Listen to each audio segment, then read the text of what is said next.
Hey there, you're listening to You Still Going On About That with Rob Israel and Joseph K. You can find us anywhere you could download podcasts.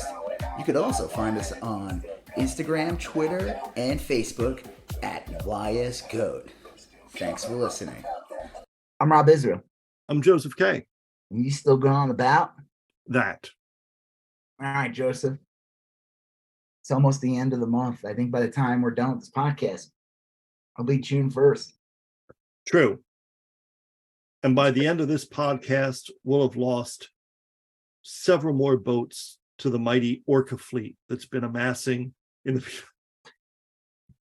for Samu. That was my cold opening to the big story that we're covering, the Orca attacks of 2023. Yeah, you really jumped the gun there, buddy. Or I guess the typhoon. You know, when I first heard about you jumped the harpoon. The Orca attacks. Do you remember the movie Orca from 1977? I don't think I ever saw it, but I always remember the ads and comic books of it. Yeah, it's like in the back, and it's a total Jaws ripoff. Yes, yeah, it was really good. It's an orca. Well, in this one, if I remember right, it's been a while since I've seen it. The orca killed everyone. All the main characters died. Oh, I didn't know that. The orca. I think Richard Harris was the lead character. So unlike Jaws, the orca wins. Yeah, the orca wins. The fishermen killed a pregnant orca and killed the mom and baby orca, and the dad orca stalked and killed him. That's the whole plot of the movie. Like Lance on SNL. Well, there's one scene where the orca basically takes out his house, like not like his houseboat, like his house. It was on the shore. On water, right? And like the whale was in the water, and he not the house is being kind of kept up by these pylons or something, and the orca took him out. This is not built to code. Knocked the house into the water. Yeah, so it's great. What about it? Strict HOAs, huh? Yeah. Well, I don't know. I'm relatively. What are we talking about then, besides the orca thing? All right, we'll come back to the orcas things, but we're talking about the debt ceiling, which was an extension of that was passed today. Mm-hmm.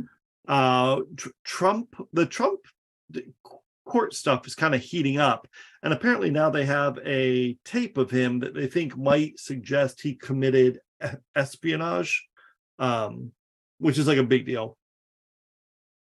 We're going to talk about Jill Black, which is Casey DeSantis' real name. Oh, yeah, her real name is Kate, like Jill Black. Del Mulvaney. Her real name's. And then right. Well, we're talking about Kate. Yeah, Kate, which is weird because you never see them in the same place. No, right? Never. I mean, maybe not because they don't deal with each other and like that, but no, could be. It's not the case. We're talking about Ken Paxton, the Attorney General of Texas, got impeached. And it made him so angry that half his face melted. Oh yeah, was that I thought that was Photoshop. No, there was one. Did he get like a mini stroke or something? I don't know. He may have, and if that's palsy, the case, they call it or something, and like he has a real. It looked for a long time. I thought he was smirking a lot, but I don't think that's the case. I think his like this guy's an asshole. And it's like no, he has like severe problems. He has like semi-hemispherical paralysis or something. Which is less. Didn't happen to a bigger douchebag though, I guess. True. We're talking about the MAGA rappers, Foghorn Blowhorn. Forgatio blows chunks. Yeah. And that Ewok looking guy and the other generic rapper guys. It's so weird, you know. Yeah, well, this has to do with like everything going on with Target and other retailers and the right wing freaking out about Pride Month and anything to do with diversity of any kind. And these rappers, we're going to talk about it, just like they just pump out crappy songs that deal with whatever right-wing grievance is going on that week, and he just shits out like a song, and it's just a attention getter, and it works because people talk about it. It's horrible music, but it's Topical. Yeah. Well, we'll talk about him. He's We're talking literally about the Mr. Beat. Where's the beef of rappers? it is a series of novelty songs, is what it really is. Yeah. We're talking about Tara Reade, the woman who had accused Biden of like sexual abuse or something, defected to Russia. Nah, that's not a shock at all. No, She was like cheering Russia on last year during the Ukraine invasion. she's a weird one. Anyway, we'll talk about her. We talk about Ashley Babbitt's mom got arrested. Yep, for assaulting someone. Right.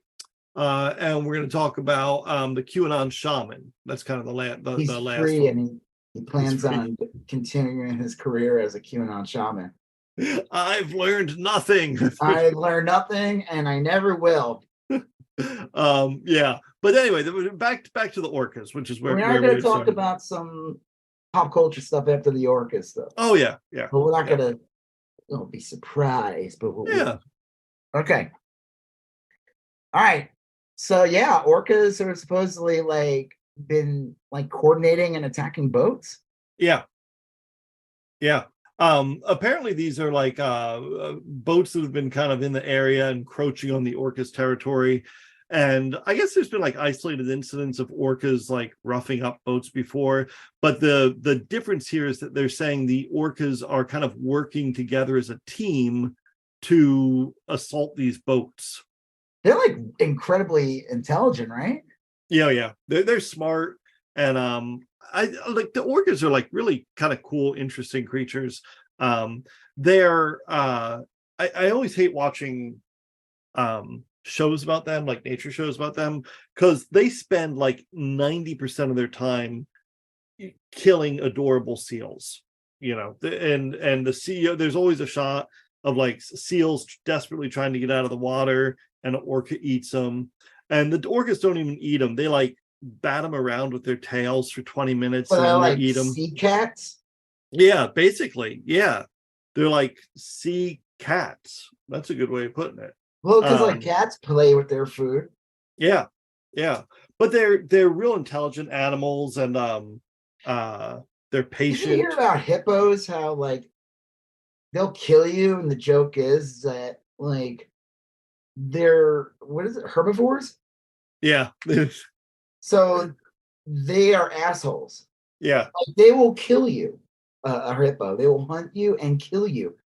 They probably won't eat you though, because they're herbivores. So they are therefore just jerks. Well, to be fair, they are hungry though. No one is ever like, asleep peacefully in their home and is killed by a hippo, right? No one's like, I mean, not yet, as far as I know. No one's at a block party just trying to enjoy a little music with friends when they're attacked by a hippo.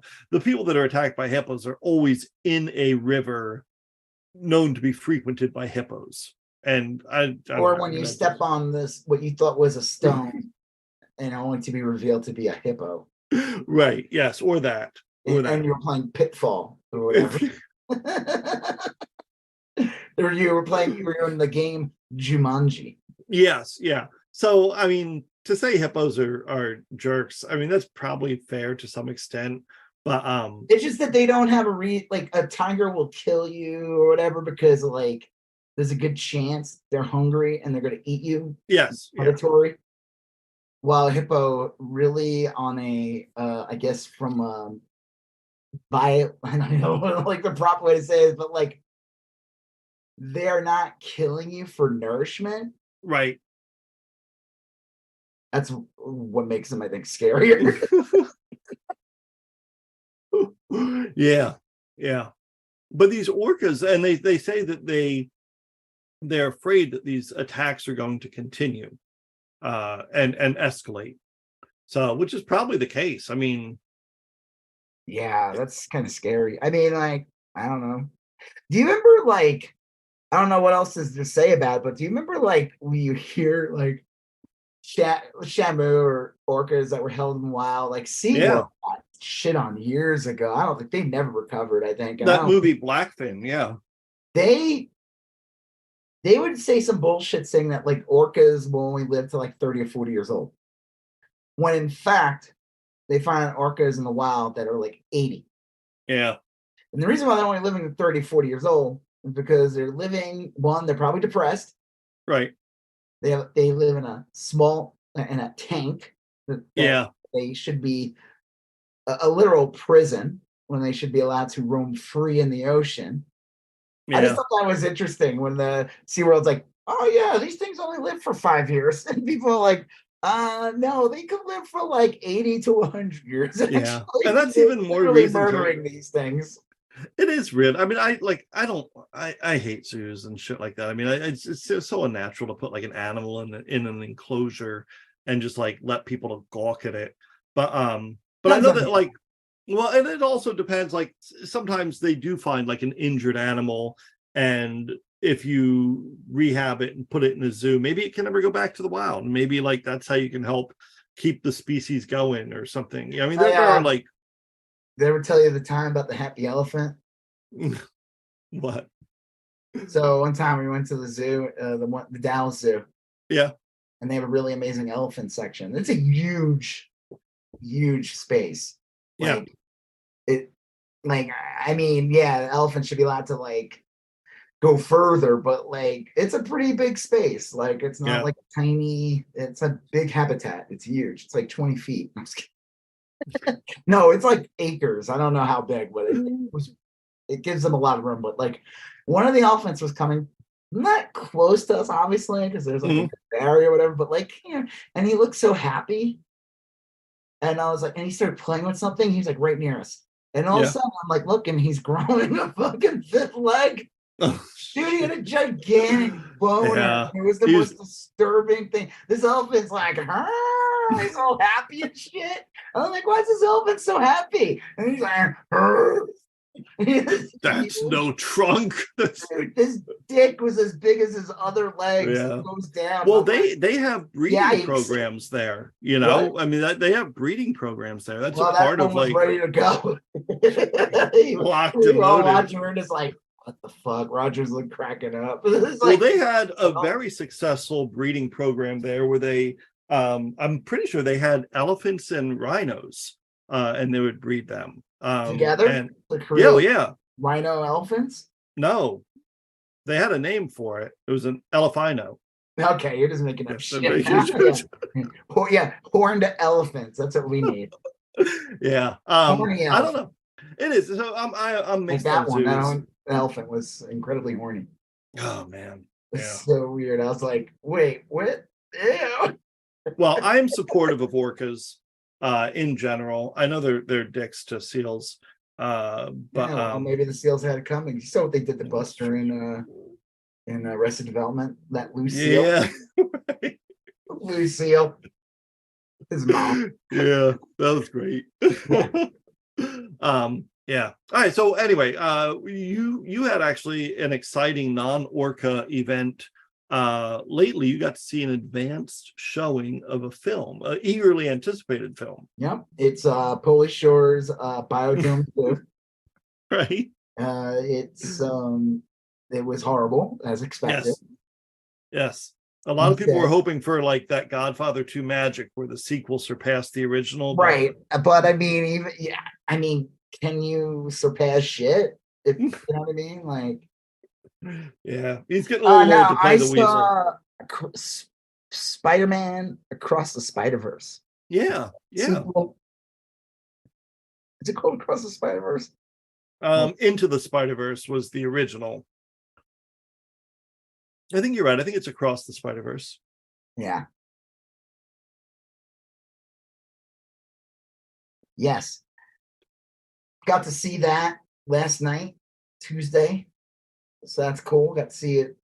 I never gotten to one of these things and get to see it like before the movie comes out. I felt so privileged, you know? Like someone I knew invited us. Like it was pretty last minute. We were like, yeah, hell yeah, you know? like I told my son, he's like, yeah, because he was allowed to go too.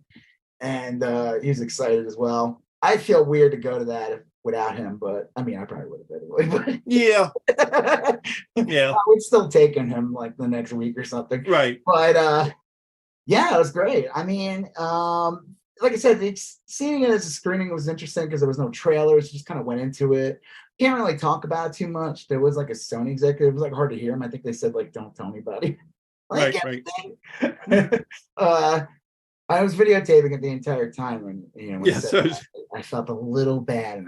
I released it in 198 chain TikTok. Yeah, I posted it on Twitter. They have that new feature where you can post a 2-hour. Do you remember that? Like on Twitter, there was like a new feature for like blue subscribers. They could post 2-hour videos. So people were like, "Hey, here's Shrek 3 just for the hell of it. Yeah, here's the Mario movie," and it got like viewed like millions of times before it was taken down. Like, how's this motherfucker not getting sued? Yeah, I think movie studio, and you're housing Twitter's literally housing entire films that theft. At that point, the Shrek thing's funny, but the Shrek 3 is like almost 20 years old. It's like, who cares? But right. Mario just came out. That's literally theft. It's like. Well, I remember when the movie Cloverfield came out. I was looking for YouTube videos. It had just come out like literally a day before. This is a long time ago, obviously. And I was looking for videos where they were talking about it. I was interested, J.J. Abrams was real big at the time. Yeah. And the whole movie was on YouTube. It was everywhere. Like once you started Googling or looking at YouTube for stuff on Cloverfield, it's almost like you couldn't help but see huge chunks of the movie. Yeah. So it is kind of weird. I don't know, but your overall impression was it was good, right? Yeah, it's good. It's definitely. I mean, it's definitely like a step up from the first one. The first one's really good, and this one's, I think, it's a 2-part movie. I'm not going to spoil anything. Just say that it is a 2-part movie that's been kind of made clear. It does say part 1 in this movie. That's a big tip. That's a big. Yeah, that's usually a big. So don't say I spoiled the movie. I saw Spider-Man Across the Spider-Verse. Don't spoil the movie. I didn't know it was going to be Across the Spider-Verse. Right. You told me. No prepositions. I knew it was going to be the Spider-Verse was going to be involved, but I didn't know it was going to be across it. The entire, yeah. So I liked it. What's his face was great. Oscar Isaac as the Miguel. Miguel, how I think his name is. He's like the Spider-Man 2099 character. Okay. There's a bunch of fun little scenes in there, a lot of little Easter eggs. Cool. A lot of funny different Spider-Man. And it has a great cliffhanger and everything for the next one. I think the next one comes out a year from now. Right. So it was kind of cool. One of the funny things was, like I said, I'm a big comic collector, stuff like that, and I always follow what's kind of trending when it comes to comics. Yeah. Anytime there's a big movie like this coming out, there's all kinds of speculations, and it was just really funny, getting to see this movie in advance when most people don't get to see it probably till Thursday night. And I saw all these people speculating on these characters that were going to be in the movie, and I was watching a show last night that these people talking about it was a top 10, and they're like, who knows, this character might show up, and I'm just sitting there and I'm watching it, and I'm like, no, they're not. Anyway, just goes out and buy this book. I hope you just enjoy it, because right, might as well just flush $40 down the toilet. Yeah, that's just funny. Wait 4 days and you'll get it for $3. Right, it'll plummet in price. Yeah, it's just funny to get that kind of advanced, seeing the movie. And like I said, I'm not ruining anything. I'm being vague. Yeah. It's just, I found that funny when it comes to speculation and everything like that. Even I just want to know, even if I don't see the movie, I don't care. I'll look up spoilers. I don't give a shit. Yeah. It doesn't really ruin the movie for me. It's not Darth Vader, Luke, I'm your father. Right. None of that. I don't feel anything to this point can ever get to that. Yeah. I personally want to know, just in case, oh shit, maybe I should sell these books, put them up. But I just thought that was kind of funny seeing this movie in advance and watching these fools. Right. Yeah, it was cool though. I liked it. Miles is a great character. It's funny. It's well done. The jokes are well written. They're done in a way that they don't hit you in the face some of the other MCU movies do. Mm-hmm. Like the jokes work, they're paced well. It already is like, even though it gets really dark, but like and I guess maybe being animated, and the animation's like amazing. Yeah. I mean, the the clips first I've one seen was look amazing. great. This one's like on a whole nother level. It's just like, Hmm. it's just nuts. The amount of work that goes into it and the different styles, because like they go to a bunch of different like universes, and like the looks can change, the whole like universe changes, and like the styles change. So all right, cool. That's all I'm gonna say. It was good. Oh, and now I was gonna make up something. Well, I'm really looking forward to it. When you mentioned that you saw it, I saw your text. I was like, geez, I didn't even know it was out yet. And apparently it's not out yet. You just got a early look at it. But no, it'll be good. Yeah, it'll be out probably. I don't know what's considered the earliest, if they'll do Wednesday night or probably Thursday. Yeah. It's good. Good. No, I'm looking forward to seeing it. I liked the first one a whole bunch. Yeah, I'm like, I want to see it again. I don't know if I'll run to the theater and see it again, but I'm definitely excited to, watch it when it lands on something, or I don't know, maybe we will go see it again. He's off, my son's off, so if he wants to go see it. Yeah. Well, since now we saw it, I don't feel like I need to rush, and maybe if we go and see it, we'll see it like when it's been in the theater for a couple of weeks and it's not like crazy. My daughter saw the Little Mermaid, the live action Little Mermaid today. Yes. You mean the woke Little Mermaid? I was gonna say, she came back woke. Oh my God. Did you like it? She did. She went into it. She went with like a couple of people, and I don't think that was her first choice of a film to see, but she liked it just fine. She had a good time. What did she want to see? She has been. Is there a new Pirates of the Caribbean movie coming out? No. Yeah, I didn't think so. She told me I want to see a Pirates movie. Well, there isn't any. Sorry. She texted me from the theater and said, "Will you watch Pirates of the Caribbean with me?" And I said, "Yeah, of course." And I said, "Like the first one?" And she's like, "No, the new one coming out." And I was like, "I don't think there is a new one coming out. Coming out. It probably won't be for like 2 years." She said she saw a preview for it. So maybe she saw like something like a re-released in Blu-ray or something. I don't know. Who knows? Maybe there was a trailer before Little Mermaid. They always, it's a Disney movie, so maybe a preview, and it's probably not coming out till next year. I don't know. I don't know about any fucking pirate movie. Yeah, well, anyway, so she has been lately more into those kind of movies, which is good. That's obviously like more her speed. But yeah, she liked it fine. She likes, like a lot of kids that age, she likes modern stuff, like sex comedies, modern, like a more adult-ish stuff, like a Pirates of the Caribbean movie or whatever. Call that adult?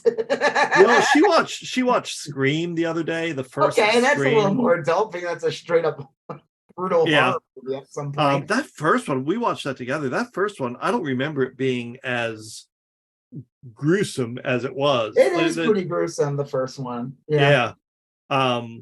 There's some scenes where I was like, this is like really intense. But anyway, she also she watched Tangled the other day, the cartoon Tangled, loved it. It's just like a nostalgic thing. So my nostalgic, I guess it is like 10 years old. Yeah, it's old. Yeah. My Lee and I showed her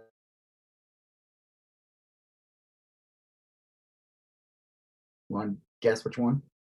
Which one? No, take a guess. Best 80s movie. What do you think it'd be? All right, best 80s movie. Well, God, there's so many. Okay, so it could have been like The Breakfast Club. We did show him that, but that's not the one I'm talking about. Then clearly you're talking about Porky's. Closer, but not Porky's. No. Up the river. What the fuck is that? What was that paddling movie? Do you remember the paddling movie where they were all? It was like a sex comedy where they're all. No, I remember a Charlie Brown movie, like one of their little movies where he goes to camp. Yeah, that's not this one. Meatballs. That's one of the guys. No, close. Just one of the guys. Oh yeah, that's a good one. With the girl, like, wants to get a paper, and they don't take her seriously. So she writes about. She's like, if I dress like a boy and do that, currently illegal in Florida. Yeah. She actually got arrested and shot in the end of the movie. She was crucified. It was amazing. It was. Yeah. I didn't realize Sherilyn Fenn was in the movie. I totally like. No. Yeah, so in the movie, like, she goes to the school and dresses up like Terry or whatever, and she has a look, and the joke is with like her hair short. Like one of them says you look like Ralph Macchio, which is kind of funny because William Zabka is the bad guy in the movie. It's even funnier. But Sherilyn Fenn's character like wants to have sex with her. Like, yeah, she was a smoke show. And I didn't realize that was Sherilyn Fenn the entire time. I'm like, this woman looks familiar. And my wife's like, yeah, it's Sherilyn Fenn. I was like, and it wasn't until she tied the stem of a cherry into a knot with her tongue that you did that dance. Did the Audrey dance. Did the dance. I thought that was weird. No, like, it's definitely like, did it age well? No.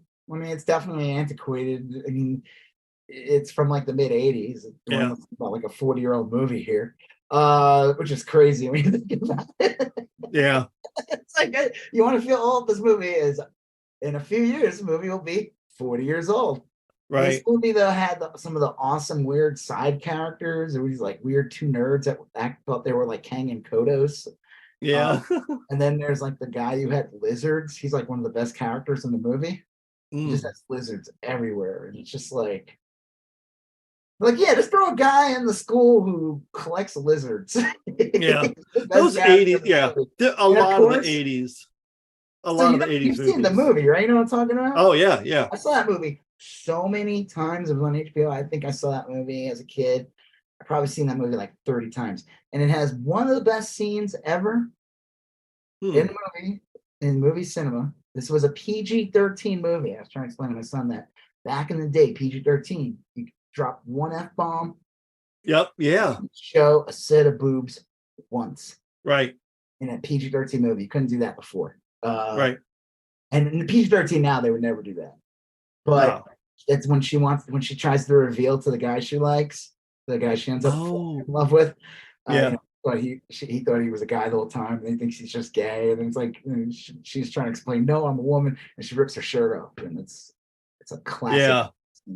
God, I'll tell you, I saw in the 80s. I probably went to the movies 2 or 3 times a week. I mean, it's amazing, like the number of films that came out back then. Like, and he says to the and then she goes up and kisses him in front of everybody, but she's still wearing like the tux and everything. So yeah. And he goes, "Don't worry about it. He's got tips." It's like so antiquated. But then later on, I'm watching the movie, and it's like the end of the movie. She already wrote her paper. She's growing back, and she's like dressed the way she was in the beginning. She's with her friend, and then like she runs into that guy. Yeah. And the guy's like talking to her and everything like that. Would give it a chance. He wants to, go out with her.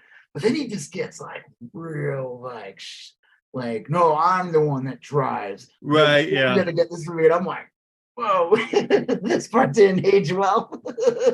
Yeah, a lot of them really didn't age well. We got to get some gender roles down packed here. We're in Florida. Yeah, I wonder how many of those movies. I mean, look, I'm assuming most of them don't hold up well, but I wonder. I wonder like how cringy Meatballs is today. Or oh my god, well, Meatballs is like just a mess. It's like a weird like. It's just a bunch of scenes that they like. It's a collection of together. Yeah. There's probably some scenes that like are weird. Like, they got Bill Murray to show up on the set a couple of times. I think he was like hitting on like the 14-year-old girls in the movie, maybe. I think so, yeah. And he what was I gonna say about I think they remade just one of the guys though with that one actress. She kind of she was in like a whole series of movies in like the early 2000s. And then I think she went like nuts. This poor actress. She was like a popular like teen actress, young. You're not talking about Brittany Murphy, are you? The one who died? No. Okay. Brittany Murphy died. She's a little later than Brittany Murphy. All right. She let me see if I can find a movie she was in. Yeah, I mean, look, there were a number of actresses around that time that had poor outcomes. Amanda Bynes, was it Amanda Bynes? That's it. Yeah. Okay. I think Amanda Bynes starred in like basically a version of Just. I think you're right. She was like, yeah, she was super pretty, and she was in like some Disney movie, or she was in the show with Janine Garofalo. They called it She's the Man. I ain't gonna lie though, the girl who's in the Just One of the Guys is way prettier. Yeah. What was her name? Do you remember? I don't know. She wasn't in much. I looked her up after, and she's great in the movie, but I don't know. She like never really starred in anything big after. I'm trying to think of like what was her name. I mean, it was like 60 now, but Joyce Heiser. Right? She's great in it. It's like her brother's really funny too. Yeah. Buddy. His name's Buddy. I always liked her friend because her friend made me think that she was like someone's mom. Right. It's like such a bad, good movie. It's so like, yeah, Joyce Heiser. Like, I don't think I've ever saw her in like. I'm trying to think like, what else she was in. Joyce Heiser. Let me guess. Let's see. It was 19. She's born in 57. So how old was she when she made that movie? She was probably like 25. Right. Oh, she was in the Hollywood Nights, which was a good movie. She was in Valley Girl, which was a good movie. She probably, I don't even remember in that. She must have like a really tiny part. Yeah, I think a lot of these, because she was also in Spinal Tap and Staying Alive. Probably again, just like small part. Yeah, after that, she was not in much. She was in the original Flash series. I think she was in an episode of Freddy's Nightmare. I do remember. I think I remember that. Yeah. I don't know. Whatever. Classic movie. Just be warned. It is. I mean, it's a fucking old movie. Like, I'm not gonna apologize for it. I mean, you're gonna watch a teen sex comedy called Just One of the Guys from 1985 or 86. You're gonna see like the fact that it's not as bad as it should be. You know what I mean? Right. Yeah, I even have looked at movies like 16 Candles. I think it's real raunchy and kind of like pretty negative in a lot of ways. I would say though, we watched that. We watched Pretty in Pink, and I asked Roger, which one did you like better? And he liked Just One of the Guys better. Because I think Just One of the Guys is it's a funny movie, and it just flies. Yeah. Like, I think it's like only like an hour and a half. But there's no slowdown. It is just like, it just moves. Yeah.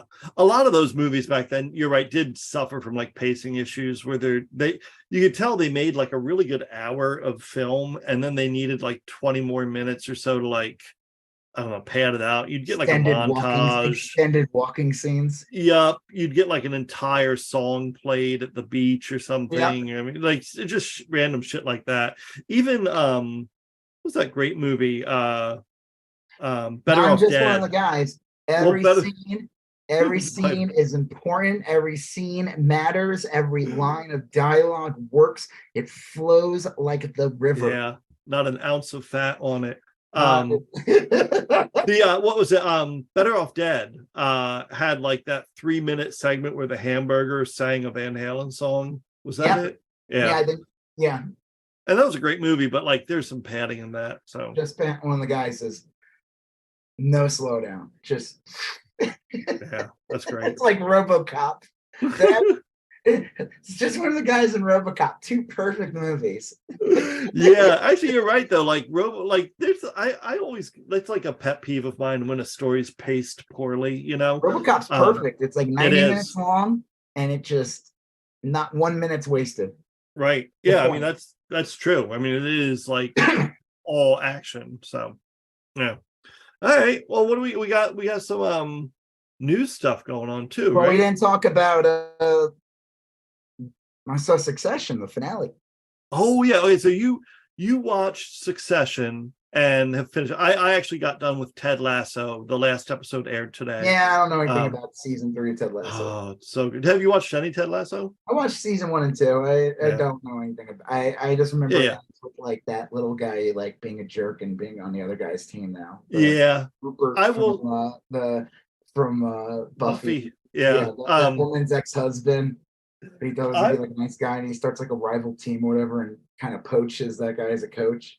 Yeah, I will say that in my opinion, and look, Ted Lasso isn't the kind of show I would normally like, but I thought seasons 1 and 2 were like near perfect, like really great I know TV. Nothing about season 3. I haven't read anything about it. Oh yeah, I won't mention it though. I will say that it's very good. I don't know. Is it the last season? Yeah. Well, yeah. The theory is that Spoil it. Well, everyone has said this is the end. Okay, so they all say like, look, we only wanted to make 3 seasons. We had a 3-season arc. We wanted to tell a 3-season story, and we did. And if they never made any more of this show, that would be fine. But you could also see a season 4, and you could also see a spin-off, like a Frasier type of deal. You could see multiple Frasier type of deals with it. And then my own personal opinion would be that it's the perfect kind of show to have special. Like a lot of those British shows do, like they have a Christmas special. They called it. Yeah, like The Office had one, and Extras had one. Yeah. That would be the perfect, just to kind of like have another little romp with the characters. And have another bite at the apple. Moment. Everyone makes a ton of money. Does Ted Lasso get it on with the owner of the company? I can reveal that. If you I was just joking. What? Well, yeah, he's like, I'm gonna give you my biscuit now. We'll do 10. Do Ted. It is cheeky monkey. It is a really good ending. I will say that and I was talking to you a little bit about this ahead of time. Like some of the TV we see today is so perfect, like Severance. I know it's like people will say The Sopranos, but like Severance was really great. I think The Bear on FX is like really great. And Ted Lasso is really great. I think at times For All Mankind gets close to being really great. I wonder when that's coming back. I heard so we might be waiting a long time for that to come back, especially with the fucking writer's strike. It could be we might be waiting like 3 years for freaking Severance season 2. Well, the woman who plays the president on For All Mankind, the closeted lesbian. Her, She is in season 3 of Ted Lasso. Oh, okay. Yeah, she's in like maybe a third of the episodes. Oh, cool. She play the same character? No, but like that'd be so weird. And she'd be like a lot older too. Like that would be funny if then if they pan out and you realize that like this was actually a Mars colony and it was the whole time Ted Lasso was on Mars. I guess England is now Mars. But like there's so much good TV out there. And the sun doesn't sit on the British Empire, I guess, literally. And like even The Good Place. Anyway, I could go on.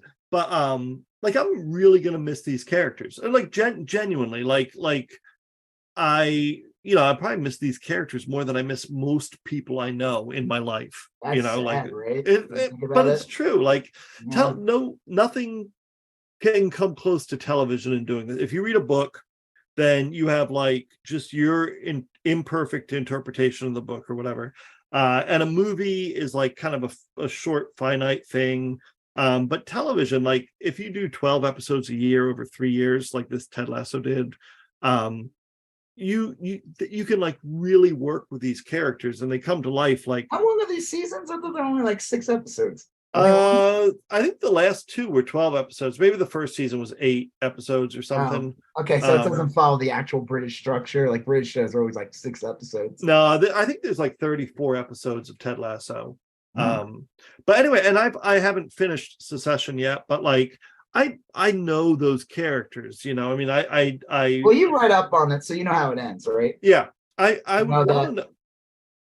Yeah, I do, but even after knowing how it ends, it's not going to ruin the show for you. It's still really well done, right? I would want to know, like, well, what does happen with Tom now that he's kind of running the show? What does happen with?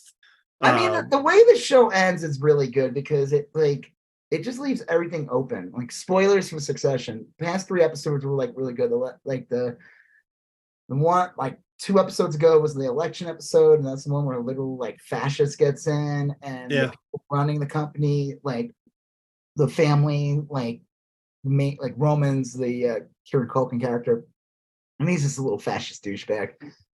And the other ones like just concerned about like they don't want there's this deal that like the dad made or whatever, and with this kind of like Elon Musk billionaire type character, played by that Skarsgård guy, except like, and he was going to buy up the company and like change everything. And this is like Kendall's opportunity to be in charge. And the dad dies like pretty much early into the season. It's sudden too how they do it. It's like awesome. It's like he's in one scene, and the next scene they get a phone call and he's dead, and it's like crazy. It's like that's how they did it. It was like. And they alluded to a lot of things that are kind of funny, like how he died or anything like that. But so they were like trying to figure out like, oh, who's gonna be in charge? So like sister Shiv, she's a fucking like, I mean, all these people suck. Yeah, they're all terrible. She's like the liberal, but she's not. She's just like she's like a rich kid liberal. It's like it's a game. At the end of the day, it's like the game with any of these people. At the end of the day, they're gonna be rich. It doesn't matter. It's like pawns on a chessboard. It's like, this woman is not your ally. This is like girl boss bullshit, And she totally screws over her brother because she said she was good. They basically have a board to vote. Are they going to sell the company or they're going to not? And it was like 6-6, and Shiv was the breaking vote. And she fucking she told them the night before. They had like this heart to heart, all them together, the 3 together. And they're like, it's like this great scene. They're like laughing, and it's really well done. And then the next day, she just fucking backstabs him. Her name is fucking Shiv. I know. That's a joke. It's not a nickname. Yeah. It's not a nickname. It's not like, oh, they call her Shiv because she fucking will stab you in the back. It's her fucking birth name. Yeah. She literally stabs him in the back. She says it straight up to him. I don't think you could run this company. You cannot run this. I'm sorry. And it's like, she's probably, there's like a lot of truth to it, but she probably saw it like as if her brother was in charge of the company, then she would lose power. But if she has the company sold to this guy, then either she's put in charge or her dumb husband Tom gets put in charge. Either way, she wins in a way. And that guy Tom, who's like he's like the suck up throughout the season and his series, and it's her husband. And his interaction with that guy Greg is so funny. They're like so weird, and it's like so awful to Greg. And even in the end, like Greg's like the only, like even early, because like I said, I'm not through the show.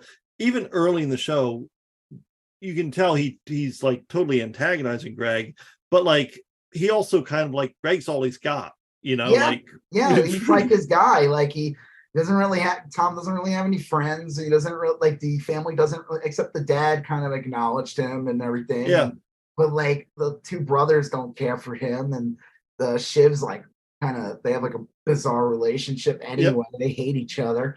But like, yeah, Greg's his guy. He's like his little brother he never had, basically. And even in the end of the movie, like in the end of the series, Greg overhears, he's hanging out and he overhears that that the Skarsgård character is going to put Tom in charge if they buy the company. So he gets on the phone and tells him, and he's like telling Kendall, he's like, well, what do I get if I tell you this? Am I part of the quad? Is this the quad? Because the 3 of them, but with them. Yeah. So he could be the quad instead. And it's really funny. But in the end, they're like calling him Judas and everything. And Tom's like, tells him in the end, like, it's all right, man, I got you. Meaning, you're still gonna have a job here. Like, he's gonna constantly fuck with him. He's the little brother he never had, basically. That's how he treats him. The funny thing is, and I haven't seen the season finale, but honestly, the dynamics of the season finale sound identical to the dynamics of the beginning. It seems like nothing has changed. It doesn't really change, because it, like, Roman ends up just back to where he was in the beginning, where he's just this playboy, he didn't do anything, and now he he's back to doing that. And the Kieran Macaulay character just goes back to like being kind of a vagabond, you know. That's what I said. He just I thought you were talking about supposedly like drinking at a bar, and it ends with him drinking at a bar. Like it's like whatever. And then the one who got screwed the most is the Kendall character. He got fucked because he will be removed from the company. He will never. That was his only chance of true chance of greatness, to take his father's name and in his mind maybe move on and bring it to next generation. He's never going to have that. He might start a business. He might disappear. He's the Don Jr. of this world. No, yeah. But like, you feel bad for the guy. They do bring up though, because in the first season, he is responsible for killing someone. He gets a busboy killed, and they kind of like bury the whole story. It's an interesting story. And she kind of even says that, like, no, you can't be in charge, dude. You killed somebody. Like, if that gets out, it'll get out. Like, like, it'll get out. Like, now that you're in, because the thing is, like, it hasn't gotten out yet. Yeah, but the minute you're in charge, it will get out. Right. Because then people will have a bigger reason to make sure that story gets out, because they want to take you down because you're the king. But he's fucked. In the end, it's him just looking into the bay or whatever. He does have like his dad's driver with him. Mm-hmm. And it's just it's like you feel bad for him, because it's like, and it's not like he was a good character. He tries to act like he's this good guy, and he really isn't. He's just another like dummy businessman too. And like his ex-wife was like begging, do not support this Macon guy. He's a fucking fascist. And she's talking about how they're being harassed by like this world's version of the Proud Boys. Yeah. And they kind of, I guess that's the whole plot too. It's like they want Macon to get in charge, because then he'll use the power of like what is it called? The broadcast or whatever. The thing in government. It's like they use it to like stop mergers and the antitrust thing. Well, it's the thing, it has to do with like media and stuff. What's the thing called? FCC, is that it? Yeah, I think you're right. Yeah, I know, it's the mergers. Like, it'll prevent two big broadcast companies from merging. It's been used in a couple movies too, I think. They think that Macon will be they could use Macon as a way to stop this guy from being able to buy the company. That's why they all went on Macon. But then that guy Macon's like doesn't even care. He's just like, right. And the joke was and they even leave it off where you don't even know if Macon was going to be president, because it was a shitty election. You find out like a bunch of his supporters like burned votes in Wisconsin. So Wisconsin's kind of like this Florida. You don't know if Macon's going to get in. Like, everything is like, it's like you just got like a glimpse of this universe. There's no finality to it, because the world will just move on. Tom's now in charge of this shitty, it's like, will they make any changes? Who knows? Maybe, because the guy, he's not like progressive, but like he doesn't really care for this Fox News type thing. And they're afraid that he's gonna like butcher it or make it like, change it so their right-wing audience doesn't like it anymore. But this guy doesn't give a shit. He might just like modernize it more or whatever. Or maybe he just collects the money, and that's why he has Tom running things. It's like, but they leave it open that the only character you feel like where it's like, oh shit, this is the finale, is that Kendall guy, because he's just like, he's fucked. He has no path forward. Like, he could start a company and it maybe could do well. He could back some like, some new technology or whatever, but he will never ever make it to be what his dad was. Yeah. Because it was taken from him. He didn't have, his sister totally fucked him over. It's like such a fucked up scene, and I love it. Her name's Shiv. It's great. It's like, I am kind of interested to watch the rest of that, and I will, even though I kind of know what the outcome is. It is a great show. Yeah, it's not gonna ruin me describing. It's not gonna ruin the award-winning writing and acting, and pacing and music and everything. I'm sorry. Do not have that ability. Right. Yeah. Hold on. Get my that's the Madman theme. Get my puppets out. Hold on. Yeah, no, it's good. I will check that out. That's good. And you should check out season 3 of Ted Lasso. We'll get Apple again soon. Maybe I'll wait till like there's a couple of shows I want to watch, but like it stinks. I don't know when Severance is gonna come back. They say that's gonna be a while. I will say though, one of the funniest things about Succession is anytime I would always watch like the end where they would show like next week's like a little bit of scenes next week, and then they would do like a little like kind of like a little mini doc on the episode. Yes. They'll interview some of the people, and some of them, like the woman who plays Shiv and Tom, they're just like the most haughty-taughty British accents. It is like just like you don't sound like that on the show, right? Like, when I would play the character of Tom, and I'm like, what? Yeah, or that is weird. Like, I found the scene quite important, and I'm like, who the fuck are you? You don't sound like that on the show. There's a lot of British actors that do American stuff. I know, it's really funny. It's like then the girl from who does the main character on The Last of Us. She's like, oh, goalie. Yeah. She's like a thick brogue.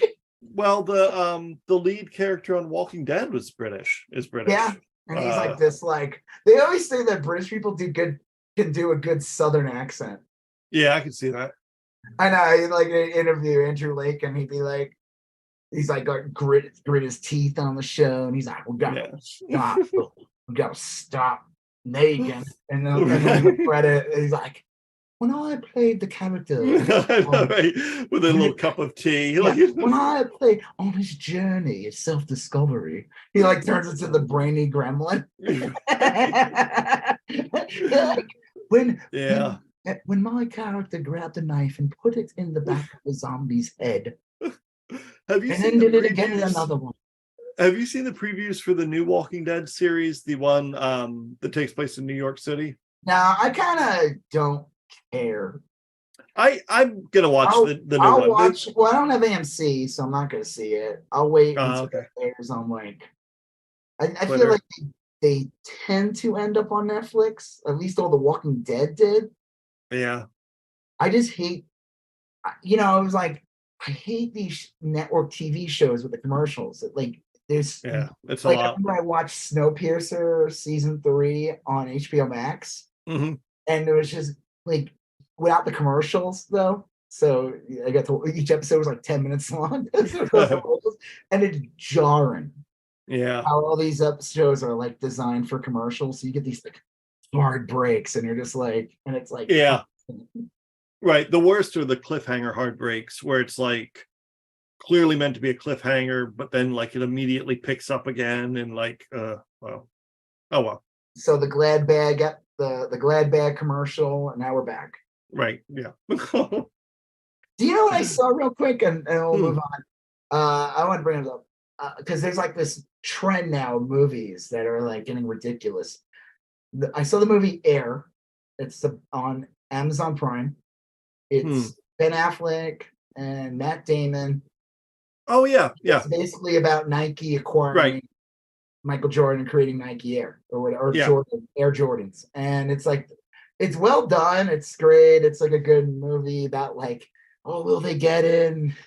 They have to actually at the end of the movie, they have to pay Jordan all this money, and then Ted, what's his name? Knight? What's the guy who runs Nike? Not Ted Knight. Ted Knight. Yeah, from the that's a little known fact about Nike is that it was started by Ted Knight. No, it's Steve Knight. What show is he from? What was that? He was from the Mary Tyler Moore Show. He was the pompous anchorman. Yeah, we knew that pompous anchorman also started one of the biggest sneaker companies in the world. Yeah, multi-dimensional. What's his name? Steve Knight, I think. Oh, see, close enough. Yeah. He's like, if it wasn't for my Uncle Ted, I never would have. Right. No.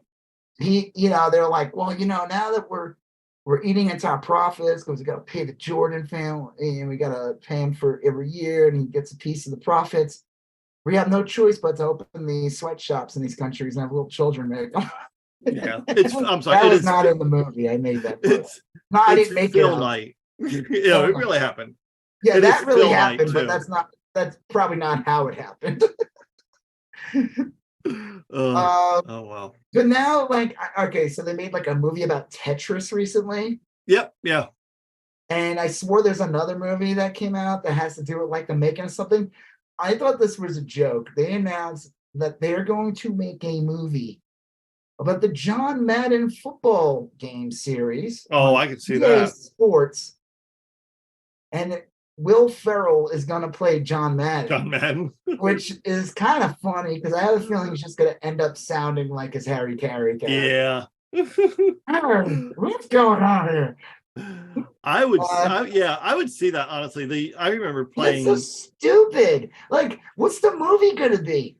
Electronic Arts, like, it's having a meeting. They're like, well, what are you guys working on? They're like, oh, well, we got this game coming out, working on this football game. And then like the head of the department's like, God damn it, we need something to stand out in the market. Every company has a football game. What are we gonna do? Yeah. Oh, we need something. And then like one of the creatives is like watching the TV and they're gonna show a clip. Will Ferrell with John Madden, and he's gonna be like, because he sounds all weird and he's like, yep, it's a character. It's him. It'll be like dramatic, and they're like, we get him. Oh, he's impossible. He's impossible to reach. They send out a team. Yeah, an hour into the movie. Well, John Madden, will you do this?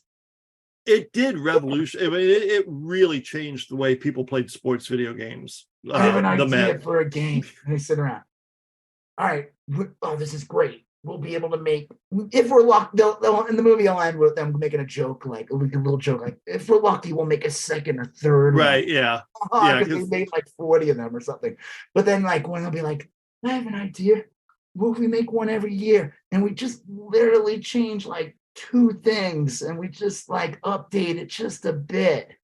Yeah. Because that's all those games are. It's like, I'll tell you, the new Maddens I don't play them anymore because they're infuriating. They're so complicated. It takes like all the enjoyment of playing like computer game like football. Get a scout out, go to the high school. You gotta adjust your rosters. It's fucking bananas. I tried to play Madden a couple of months ago, and I'm not even kidding. I sat there for like a half hour fucking doing shit, and I hadn't yet gotten to a game. So it's like why I lost interest in those Grand Theft Auto games. This is so long ago. It was like the San Andreas one where it was like you had to have your character eat. And right. Like, get the fuck out of here. So I just sit there and watch my character eat a burger for like 2 minutes. I was like, no, I'm not doing this. I'm done. You lost me. Like, I just want to blow up cars. Yep. And constantly fail missions. I am not gonna beat this character. It's so stupid. Right. Like, this is not the fucking Sims. I'm not here to but yeah, like I just like I'm sorry, these movies, like they're weird, like success and capitalism. Yeah. I heard I have an idea for a movie. It's the Glad Bag Company. How they were able to get Tom Bosley from Happy Days to be the pitch man for Glad Bags.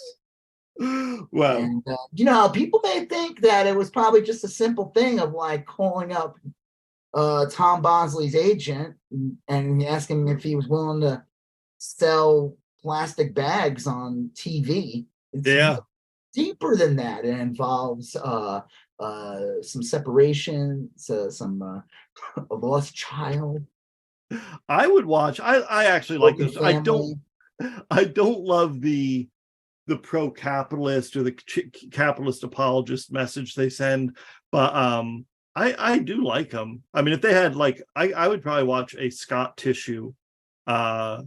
movie, Whipple, like Mr. where they spend like the first hour trying to like convince people that you could do only one ply tissue and it would sell. I want a movie where it's about the Energizer pitchman, that weird Australian guy, and what happened to him and how he died saving that bunny.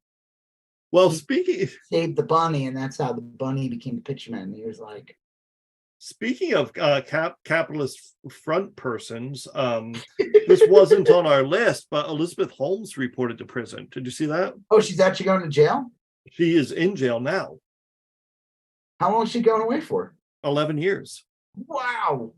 The Theranos woman. Yeah, she reported. Did they put out some fucking insane like PR article recently trying to make you feel sorry for her? Yeah, but she like, reported... who was that for? Who's this article for? They think that they was going to get to the judge, and the judge was going to be like, "Oh, okay, give her like a year probation." Because I'm like, who is this for? They're just going to piss people off.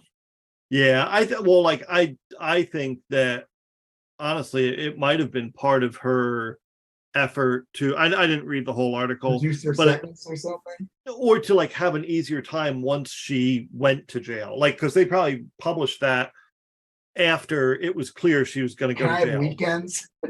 Well, she probably wanted to put stuff in there about how, like, you know, she was sorry, or how she, I don't know. I mean, like, I could see a defense attorney saying, like, look, we want the warden and the guards to be reading this kind of story about you, not that kind of story about you.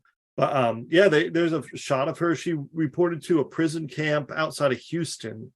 600 inmates, low-level prison camp. So, oh, I mean, it's going to be like almost like a resort, I'm assuming. Well, I don't know. I mean, it's like unair conditioned south of Houston.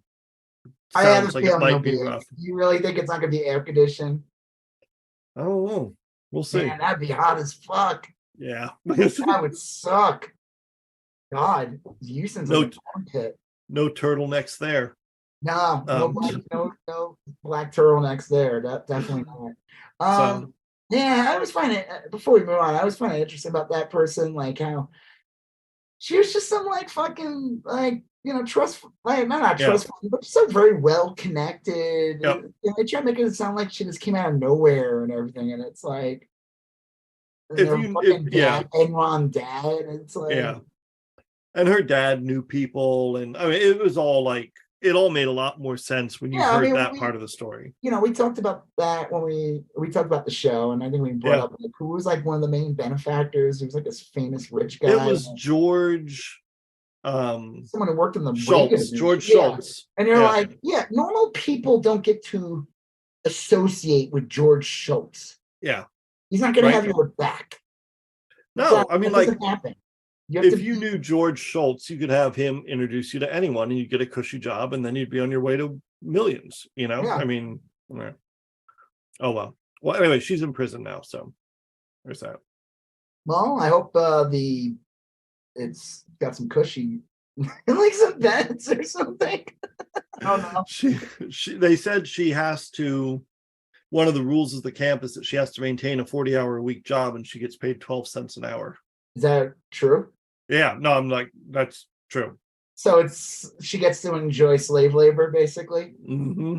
Yeah, they said a lot of thing with prisons with labor is absolutely disgusting. Like, oh, it is, because it's like, I'm sorry, I don't know. It's hard to gauge like what companies have products that get made in like prisons and shit. But that's literally, you know, when you hear stories about like China and their slave camps, whatever. And I'm like, how's it fucking different here?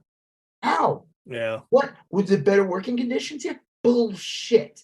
Yeah. I mean, it's really no different. What's the difference? Like, you hear stories about like Victoria's Secret's like lingerie getting made and all this kind of shit. And you're like, how is this different? Yeah. It's a fucking like, I mean, I don't feel sorry for her. I just find that interesting that like you get this like weird like slave wage. And I mean, it is very, very something weird. that like, you know, benefited mankind.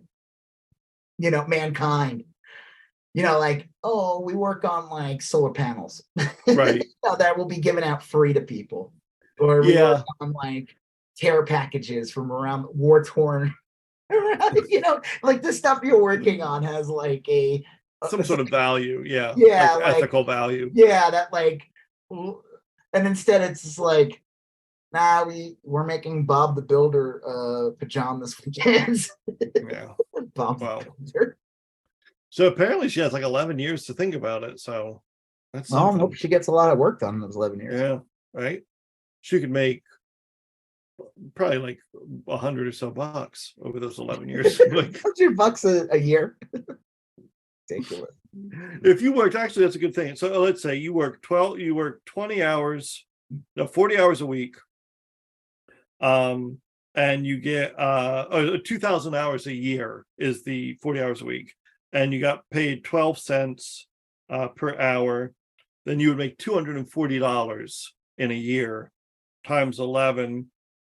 She'll have like $2,600 to her name after 11 years of labor in that prison camp. So, you know, I mean, that's cool. Yeah. Then you hear about like all these fucked up things in prisons where they have these horrible companies that like take advantage of prisoners, like these through phone cards and the phone cards, and they're like insanely expensive. Such a fucking grift. It's so awful. Like I know that bullshit. You know, the problem is you get these assholes who are like, if you try to talk about anything to do with prison reform, you always get these assholes like, well, they deserve that. And it's like, really? Did they? Some of them, yes, some of them did, but there's people who end up in prison who just like, you know, they're not people. They're bad circumstances and stuff. Yeah, that's true. And that doesn't give right to shitty companies. Because then you're going, well, let's make the argument of two rights don't make a wrong. Why does this why does this company get to exploit these people? Like, that should be considered a crime in itself too. Chuck Klosterman, that writer, had this great series called Hypotheticals, and they were like big years ago. But basically they were like these ethical dilemmas. And one of them said, like, what if someone was falsely convicted, right? They're completely innocent, but they got chucked into prison anyway. But then while in prison, they killed a couple dudes because they had to survive like prison. Jeffrey Dahmer guy? Well, they just killed people that were trying to attack him or whatever. And then it's later found out that they were wrongly put in prison. Like, what do you do with a person like that? Do you let him, because he's now killed, he actually has killed people. So it was just kind of an interesting thing to think about. But I think you're right. What? Like, right. Well, I think you're right. Like, I would even venture to say most people that wind up in prison aren't like terrible, irredeemable people. But once they get into prison, then they tend to start skewing that way. You know what I mean? But having exploitive companies being able to profit off of these prisons and take advantage of the prisoners, how is that helping them out in their reform? How is that helping them out by stealing from families that are trying to get by? Because like it probably makes them worse. In jail. Yeah. It's disgusting. It's so amoral to me. Like, no, I agree. Again, I don't want to hear it. Yeah, if there's a fucking serial killer in prison, that's great. That's not everyone. That's cartoonish. Not everybody in prison's a serial killer. Like, that's dumb. Like, you know what I mean? Like, and they usually gen pop if they are. Like, I'm talking about just people who fucking didn't pay their fucking parking tickets, shit like that. Like, people who just get like, just some bad shit happens to them. I don't know. It's bullshit. Whatever. Poor Theranos lady. Maybe she shouldn't have, lied. Yeah. Well, she put a lot of people's health at risk, and I think she like. Did other people go to jail besides her? I think like that's not. There's other people that should also. I think that guy Saeed went to jail too. His name's not Saeed. The guy who played Saeed in Lost. Yeah, that's what I meant. It took us a few to realize that was him. Yes, yeah. He looks so different. He always had like big hair. Well, in Lost, he was like a heartthrob. He was in Lost. He was kind of a heartthrob. He was like a real handsome, leading actor kind of guy. And in the Elizabeth Theranos movie, he was kind of the schlumpy older gentleman. Yeah. But anyway, I think he went to prison too. Actually, I don't know if it was for as long. Yeah. But I do think he went to prison. So she should still be allowed to do those. Like, did you ever finish the Glory? Oh yeah, I thought that was good. You remember in the end of the Glory when the main bad girl, she would like get up and do her weird weather report. Yeah, the newscaster one. Yeah, like she would, like, because she was just nuts now in jail, and like this is the only way she can get by is pretend she's another girl, and the people in the prison were kind of laughing at her. That's kind of like Elizabeth Holmes now. She's gonna like weird speeches and everything, make a mock turtleneck and well, they said because the interview I read today said that they don't know what kind of job she's going to get in prison, but they think she's probably going to be a teacher. They said anyone with even like a solid high school education winds up being a teacher. That's good. Then that's not her working at like making right in the prison infirmary or something. Cheap pajamas from fucking Walmart and shit. So good for her. Well, I mean, hey, listen, if she teaches people how to like take advantage. All right, here's my first tip. Right. Make sure your dad was one of the lead people at Enron, and that you have a pipeline to George Shultz. Yes. Have you been working on getting rich parents yet? Have you been? Dude. The other day, somebody posted an article of Bryce Dallas Howard. And it said like tips on how to make it in Hollywood. I was like, come on. Yeah, come on. Come on. Who, like, listen, I love her. Like, I think she's great. Yeah. I love her. I mean, but I think she's great. But come on, who are we fucking kidding here? Yeah. Step one. Get Ron a Howard famous Hollywood from a Hollywood family, and like his dad was like in Hollywood, and then he's in Hollywood, and it's like it's maddening. That's like come on. Yeah. Tip one: make sure to come out of the right vagina. That's believe it or not, she says that. Believe it or not, this is the most important. I'm going to tell you a bunch of other tips, but without it all starts here. Important. This first important step, you're not going to get those other ones. I'm sorry. Well, all right. That is all right. Well, speaking of tips, yeah. All right. So the big news of today has been, or the big news over the last few days has been this debt ceiling thing. The Republicans, when they were in charge, racked up a ton of debt. And now it's due and they don't want to pay for it. And they want Biden to give up a lot to, for them to pay their bills. But it passed. And from what I understand, it's not perfect. Biden did give up some stuff that people were hoping he wouldn't. But it's on net, a better win for the Democrats and the Republicans. And that's reflected by the fact that more Democrats voted for it than Republicans. Kevin McCarthy couldn't even bring along his own party. He needed Democratic votes to pass it. So, well, they interviewed. I saw an interview with Biden or something like that, and they said like, "What did you give up?" or something like that, and he's like, "I didn't give up anything." Actually. Right? Because the way everything's like shit. I didn't rig shit.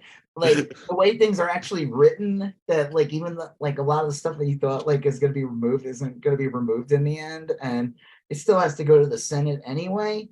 Who knows? Again, I think the reality is that some poor people are going to get fucking screwed, but it would not be America, right?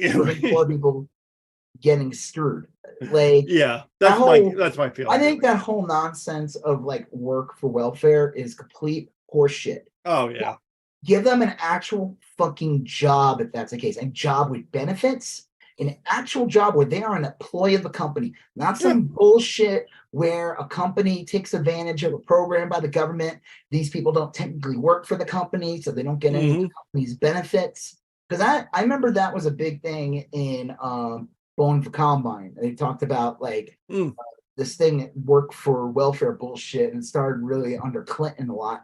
And they showed like this one woman who had to like travel, take it on the bus and travel out of literally really far to work at like what was that guy's name? He used to do like the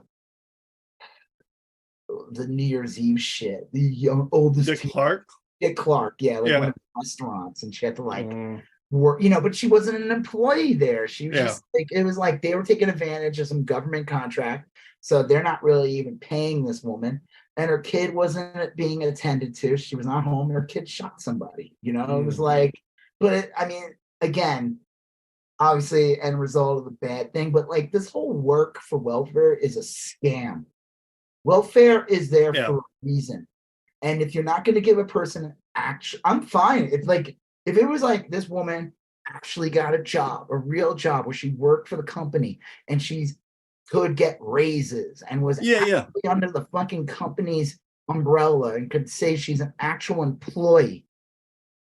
And then the other joke is like there are people who work and still need welfare in this country. Right. There's people who work full time, multiple jobs, and they still need absolutely welfare for their kids. And again, it's disgusting because you get these pro-life in quotes Republicans who are against any form of abortion and like that, but then it's like, but then they'll say something racist like, oh, these people over there have his kids, and you're like, wait, what? Like, it is really galling. Shouldn't you be celebrating all their kids? You fucking contradicting asshole.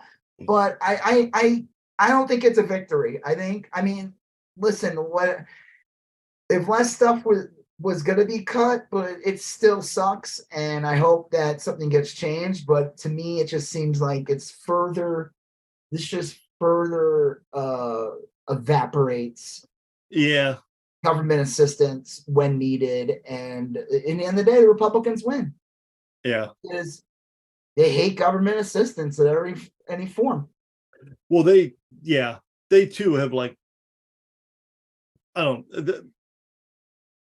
they've exercised a lot of control in this process when they probably shouldn't have been able to. I don't know. I wish Biden hadn't given up anything, but who knows? But like I said, I think the way certain things are worded and everything like that. No, you're right.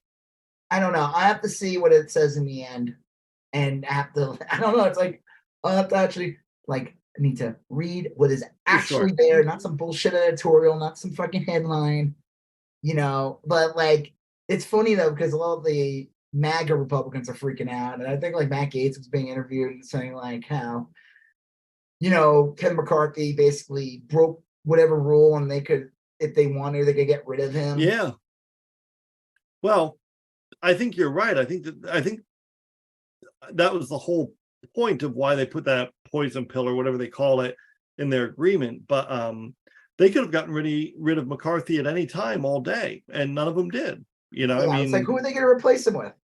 Well, that's the thing is I can't think of any that would bring enough consensus. So Marjorie Taylor Greene's would only agree to it or something like that if there was an impeachment clause or something. For so Biden, stupid. I don't think Biden would sign that.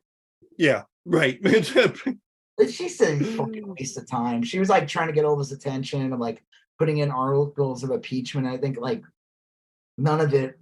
Nothing happened. It was they're just not serious people. I mean, I know we say that often, but that's what they're good at. They're good at stunts. Yeah, so I forgot. I saw Boebert squawking, and it's she's fine with the complete everything collapsing. Yeah. Oh yeah. Yeah, that's what they want. I mean, that's in a lot of ways their goal. So yeah, and they could say, "Oh, it's Biden's fault." Yeah.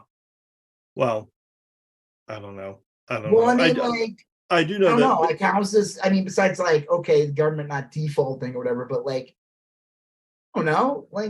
Well, the big thing they said would have hurt a lot of people is that credit card payments would have skyrocketed because the cost to borrow money would skyrocket. So most of us that do have credit cards and carry any sort of balance on them, the rates are terrible to begin with, but they would have been astronomically worse had we defaulted. That would have been a big deal. I mean, for a lot of people, I mean, even for people that don't carry a ton of credit card debt, most people I know carry some amount of debt, on a monthly basis. Maybe some months they pay it all off and some they don't, but it would make borrowing money much more expensive. So, and now that's not the case, which is good. Yeah, I mean, like you said, Biden can claim victory here, right? Yeah, I think so. And you have people like Matt Gaetz and Chip Roy Marjorie Taylor Greene, you have them all pissed off about it. So that's got to be a good thing. I mean, really. But yeah, I don't know. I don't really know. Yeah. I honestly, I'll be honest with you, I don't know enough about it. Like, if you know more about it, feel free to talk about it. But I'm like, well, that's the thing, is that for forever, we have kind of a constitutional obligation to pay our debts. And this debt ceiling thing happens every once in a while when we're only allowed to carry a certain amount of debt, and it keeps going up and up. It's like getting an increase on your credit cards or something. And historically, the Congress, House and then Senate, has just has authorized increases. But could like, the president do something anyway, even if a lot of people decide to fuck off and not do anything? A lot of people were saying he could invoke the 14th Amendment, but an equal number of people were saying that the Republicans would just challenge it in a chud court, and the chud court would keep it in limbo. Yeah, the judge. They would keep it in limbo for several years, and then but we'd already be wreaking havoc with the economy. Like, it was kind of an imperfect solution. So I don't know why this is better, why him going over there personally is better, but most people seem to agree that that's why. So him going personally, what? Most people are saying that, like, if Biden had just invoked the 14th Amendment, it would have been a long drawn out court process and we would have gotten screwed over. So by Biden going over to Kevin McCarthy and hammering out a deal, that was the only way he could assure that it could get done. Let me see if I can find the clip of hold on. I just want to see if I can find the clip. Yeah. Well, it was a weird one. And like I said, it was only through Democratic support that the debt ceiling was raised. And that's the only thing that really kept the wolves at bay, this time around, at least. What clip are you looking for? Well, Occupy Democrats posted McCarthy broke the simple rules in politics. He wrote, "Thanks, Kev, how McCarthy just gave 2024 election to President Biden." Says, this is from what? Washington Press. Okay. I don't know what the fuck that is. Yeah, I don't know. Yeah. Let me see if I can find it real quick.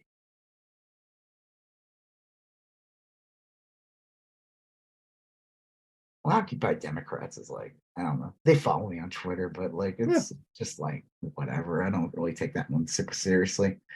The Nation, Biden McCarthy assured that federal dollars would keep flowing to the military industrial complex. Nice. That's true. Even if that required unemployed and underemployed people to go hungry and the planet to burn a little more rapidly. So, excuse me, I got hiccups. That's great. This sucks. Well, yeah, I don't know. I do know, though, that they had to pass the debt ceiling. They just had to. It would have been pretty catastrophic had they not. And when you're dealing with a party that's run by people like Jim Jordan and Marjorie Taylor Greene, and you're dealing with fire. They're kind of insane, unhinged people. So, well, regardless of the specifics, the debt ceiling did need to get taken care of. And I do think, although I'm sure people got screwed over, I don't know. I think it was the deal they had to take. We'll see. I mean, we'll see over the next couple of weeks. But I think the headlines coming out of this are that Biden won and that Kevin McCarthy needed Democratic support to get this done. And you wonder, are the knives going to come out for McCarthy? Is someone going to put a motion to vacate and try to get rid of him? Yeah, McCarthy looks weak to the Republicans. I mean, that's just a fact. Yeah. Republicans set up, this kind of goes back to like the Obama years with like the evil turtle guy, what was his name? McConnell. McConnell, yep. Basically just saying we're never going to work with these guys. And Republicans, when they took power in the House, said their loudest mouth said, we're not going to work with this guy. We're not going to do anything. We're not going to do anything. We're going to try to we're just going to talk about his son's penis and his laptop. Yep. And we're going to just try to make a bullshit and come up with ways to impeach him. Yeah. That's it. They don't give a shit. And they just look like they look like a clown show. I mean, you have like Democrats getting things done, You have some Democrats objecting to this. I know a few Democrats voted against it, which is fine. Then you have some reasonable Republicans getting it done, and then you have a bunch of people like Jim Jordan who's just shouting, "What about Hunter's cock?" Yeah, they're just they're wasting time. It's like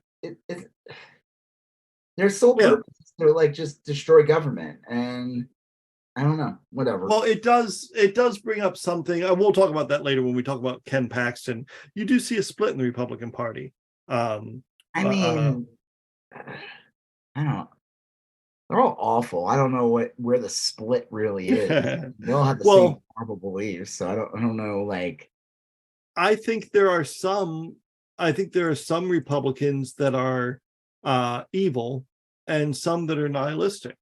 And there's a slight difference between the two. Yeah, nihilistic. They're like, it's like a weird form of anarchy. They don't give a fuck. Yeah, like Chip Roy or Lauren Boebert, they're literally just chaos agents. They're only there to dismantle. They're just chuds. They're there to like eat up oxygen and make appearances. Like I saw one thing where she like almost missed a vote or something or whatever. Yeah, busy fucking around, and Adam Frisch is still running against her. Yep. And he just brought it up. He's like, yeah, she doesn't pay attention to Colorado. It's like she's the congresswoman of the state, and it's like Colorado doesn't mean shit. It's just a stepping stone for her to make appearances on right-wing media and be at right-wing media events, and so she has access to creepy Christian singers and like right. God, we talked about that last week, right? With her, we did. Thing. Yeah, I wonder if anything came out of that, but I don't know. Wow. All right, so Trump Espionage Act. What's going on here? Okay, so this is a weird one. Sometime today, I don't know when, it was probably around noon or so. I think CNN was at first, but a couple news organizations started saying that the guy, Jack Smith, the guy who's the independent counsel, has a recording of Trump. Okay. And it's a recording Trump made when they were doing stuff on Mark Meadows's memoir. And in this recording, which occurred in like 2021, Trump said, "I still have some classified documents about Russia. About Iran and our capabilities for attacking Iran, what we would do if we were to attack Iran or whatever." And the reason it's important is because he is acknowledging that he has these classified documents. Yeah. B, that kind of runs counter to his other statements. He's proof he's kind of perjured himself. But also the way he phrases it makes it clear that he believes there's still classified documents. He didn't magically declassify them, like has been part of his argument for part of this time. He's saying like, "Oh, you found it, I declassified that one." Well, in this recording, he's saying specifically, "No, these are still classified and I have them." It's a big deal. It's like this is a guy who would have no problem selling them. He would have no problem selling that information for the right amount of money. And there's people that would want that. Obviously, there's people that would want that. But it goes to show, like, courses can I get built in your area if you want this information, just in case. But it shows intent. This is, in a lot of ways, it's like, it's remarkable how clumsily they've been. Like all those chuds that are in prison because of January 6th, most of them are only in prison because they recorded themselves committing the crime. Yeah. They're really, fucking live streaming, and there's all the social media, them bragging about going down there and bragging after the fact. I'll bet you very few of those people ever would have gone to jail if they hadn't been filming themselves. Really. Well, it definitely would have been. Yeah, there definitely would have been a couple more people that never have gotten caught. Well, like that idiot realtor out of Dallas, the one that said she's not going to go to jail because she's white. Yeah, she no one ever would have picked her up. Just some rando wandering around. She was posting pictures on Instagram of her in front of like broken windows in the Capitol, smiling and everything. She never would have been arrested. I believe she never would have been arrested had she not filmed herself there. Probably. A lot of them probably wouldn't have. Probably, anyway. Yeah. I mean, they picked up other people's recordings too, which is funny. So even if you were taping it, there's a good chance you're doing like 20 the guy next to you videos. Yeah. And a lot of people got picked up because of other people finding videos of other people, and like they've like just this is the same thing that happened in Charlottesville too. It took years to find a lot of these scumbags, and you would still see people like years later getting arrested for Charlottesville. Yeah. And it's just because a reporter found that person was there, and they would get nailed. Yeah, I mean, I see probably once a week a new person get arrested for January 6th, you know? So, good. Well, anyway. Huge crime. It was a literal terrorist attack. I mean, this is a big deal, this Trump thing. I mean, like, even if, like, look, when people start saying espionage act or, it's going to be a death penalty case, I don't believe that at all. I don't think. I'd be happy if this guy, like, this guy will never see a cell in his life ever. Yeah, I mean, we'll see if that ever happens. But like, this is a big deal. Like, at some point, I have an idea for a new show. Okay, let me hear it. Elizabeth Holmes is the teacher, and Donald Trump is the class clown. And this show is going to be called BJ and the Bear. No, this show is going to be called. Let's see. You got to combine her. It's got to be. I was going to do like a welcome back MAGA type of thing. Like, welcome back MAGA. Like Trump was going to be a sweat hog. Sorry, the shaman. He's going to be a MAGA hog character. Yeah, he'll be king of the MAGA hogs, and you'll have like all of them in there. Yeah, that'd be funny. Yeah, that would be good. That would be good. Well, it is a big deal, and it's honestly, it's just a big deal that they're talking about it, and that like people are saying, well, there's these tapes, because the more evidence that piles up, I don't have any illusions that he's going to go do, life in prison, or that the Mr. Burns of crime, where it's like the joke was how in this one episode when he goes to the doctor and they say you have like every disease, right? Man, but it's Three Stooges syndrome, and they're all like the diseases that are stuck in like one thing, and that's the reason why he's not dead. Yeah, and that's like the same thing with Trump. There's so many crimes, like so many things you could like get him on. Maybe you could get him on this, you could maybe get him on that, but it's like, yeah, where do you start? It's like a hydra. You find you get one, and then two takes its place. Yeah. Well, we'll see. I mean, I do think this is big news. I do think that that it's easy to forget, but that woman, the DA in Atlanta, said she'd be doing sentence decisions regarding prosecution like end of July, August. I mean, those things are not that far away now. I'll bet you a lot happens over the summer. I'll bet you a lot happens. So we'll see. We'll see. I mean, well, again, DeSantis threw his name in his hat in the ring last week, and that disastrous Twitter thing that should not be forgotten. Anyone who brings up DeSantis, that thing needs to be brought up. That was pathetic. That was bad, yeah. But the only chance DeSantis has is if Trump dies, or something happens to him where he cannot run for president. That's it. Yeah, I think so. There's only one person that benefits the most out of all those candidates, and it's DeSantis. Because he is weird. He's kind of scary. He's not friendly. He's not funny. Yeah. The weird little man. When you hear him talk, it sounds like he's whining. He is like... He's real peevish and dainty. He's just, he's very unlikable, unrelatable. He really is. And a lot of his decisions... He was a fucking JAG officer during the Abu Ghraib. Yeah. So this man has no heart at all. Well, he was sitting there today talking about he's still going on. Now he's picked a fight with that high school student who wrote a poem. Like at some point, like it just gets to be stupid. Like, well, I mean, Trump picked a fight with a dead soldier's parents during the 2016 election. So You True, know, but these things but never seem to embarrass Republicans for some reason. I think a lot of moderates kind of overlooked that, but I think those same moderates are fatigued with that now.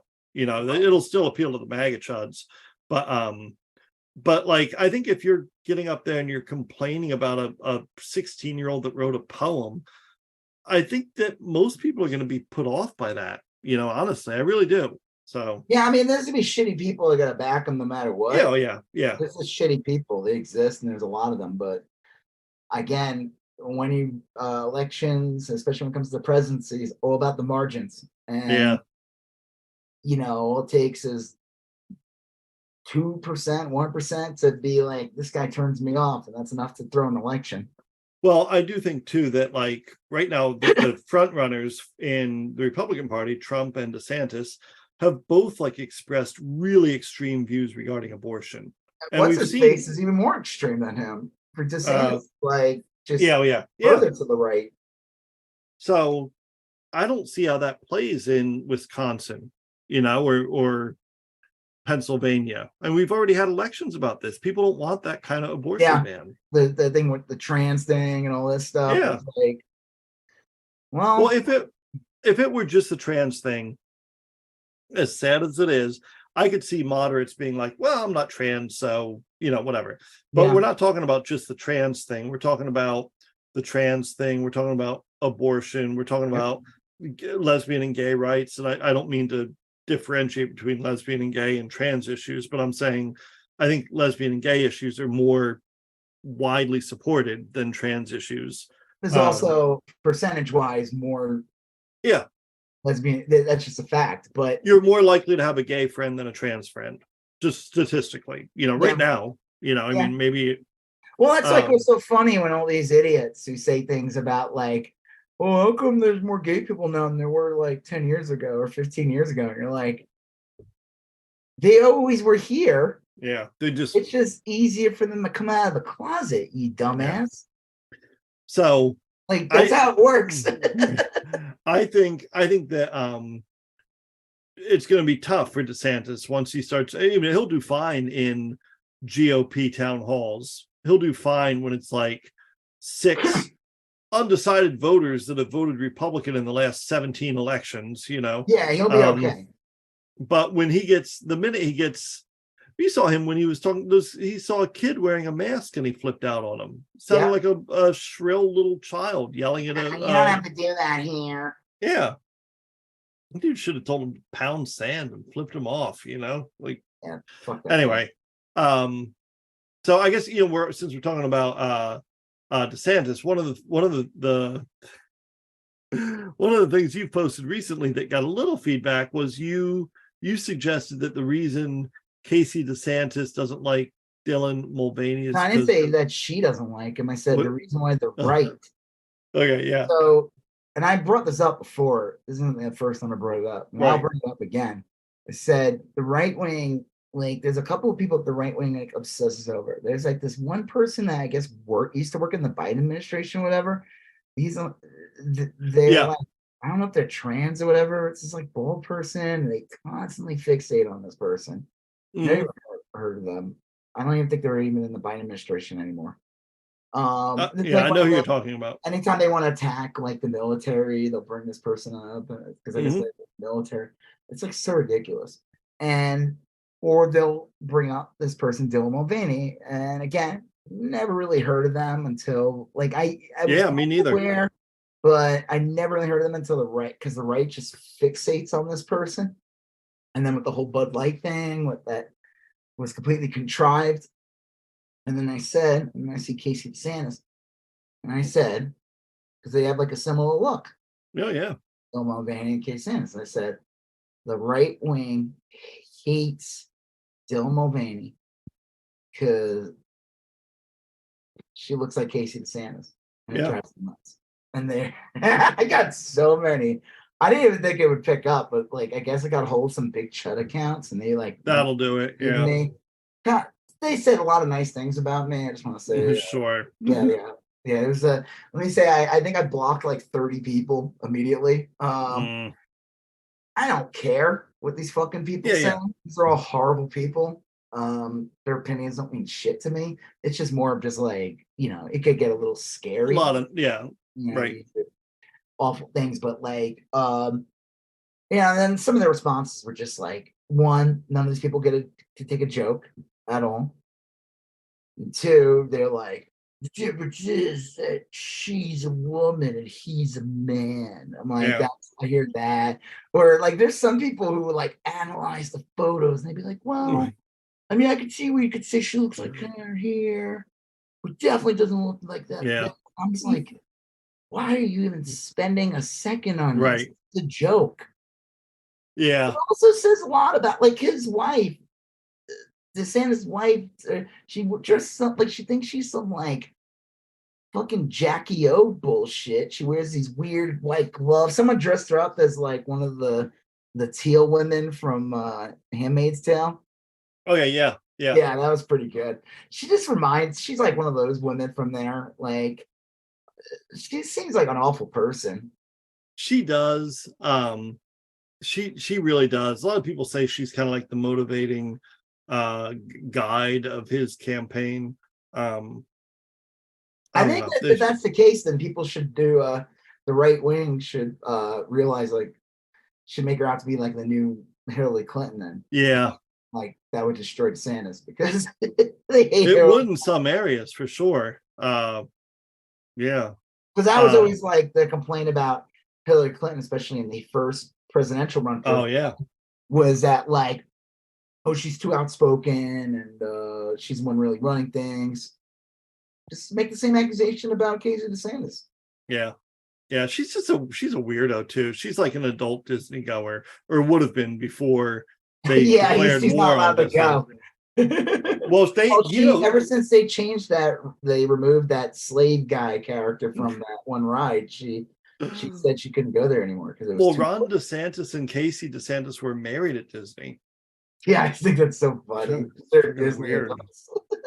Just think of that. Like, if you're an adult, you want to get married at Disney. That's weird. Talk about. I mean, like, why are they so worried about like grooming when they're adult Disney fascinating people? Yeah, anyway. that whole DeSantis Disney thing's bizarre. It's such a strange angle for DeSantis. Like, it is. It makes no sense. Attack the biggest. Like, what do you got? What are you going to get out of this? Yeah. Like, what's your benefit? Like, it doesn't. I don't know. Yeah, you might get like the shittiest people, like Tim Pool, to back you, but that's not like an average. It seems like they jumped on a shitty position and then doubled down on it before they really thought, well, do we want to stay on this position? I mean, I don't know. I think most people would be able to dial back that type of comment, but Meatball Ron cannot. Yeah. All right. So I guess, yeah, I don't. Well, like I said, the thing about the DeSantis thing, I will probably make that joke again in the future. I don't care. The thing about Dylan Mulvaney and DeSantis, I think it has a lot to say too. Like, listen, you know what? She dresses up a little formal. And I found a picture of Dylan Mulvaney all formal, and I said, you know what? They kind of look similar here. This is a look that she's able to achieve. It's kind of like fucking with these anti-trans people too. Like, someone's like, you shouldn't do this. Like, someone who's like more, I guess, progressive or something didn't like me doing that, and I'm like, you need to like me fuck up first of all. I'm not attacking anybody, like, but the DeSantis are horrible people.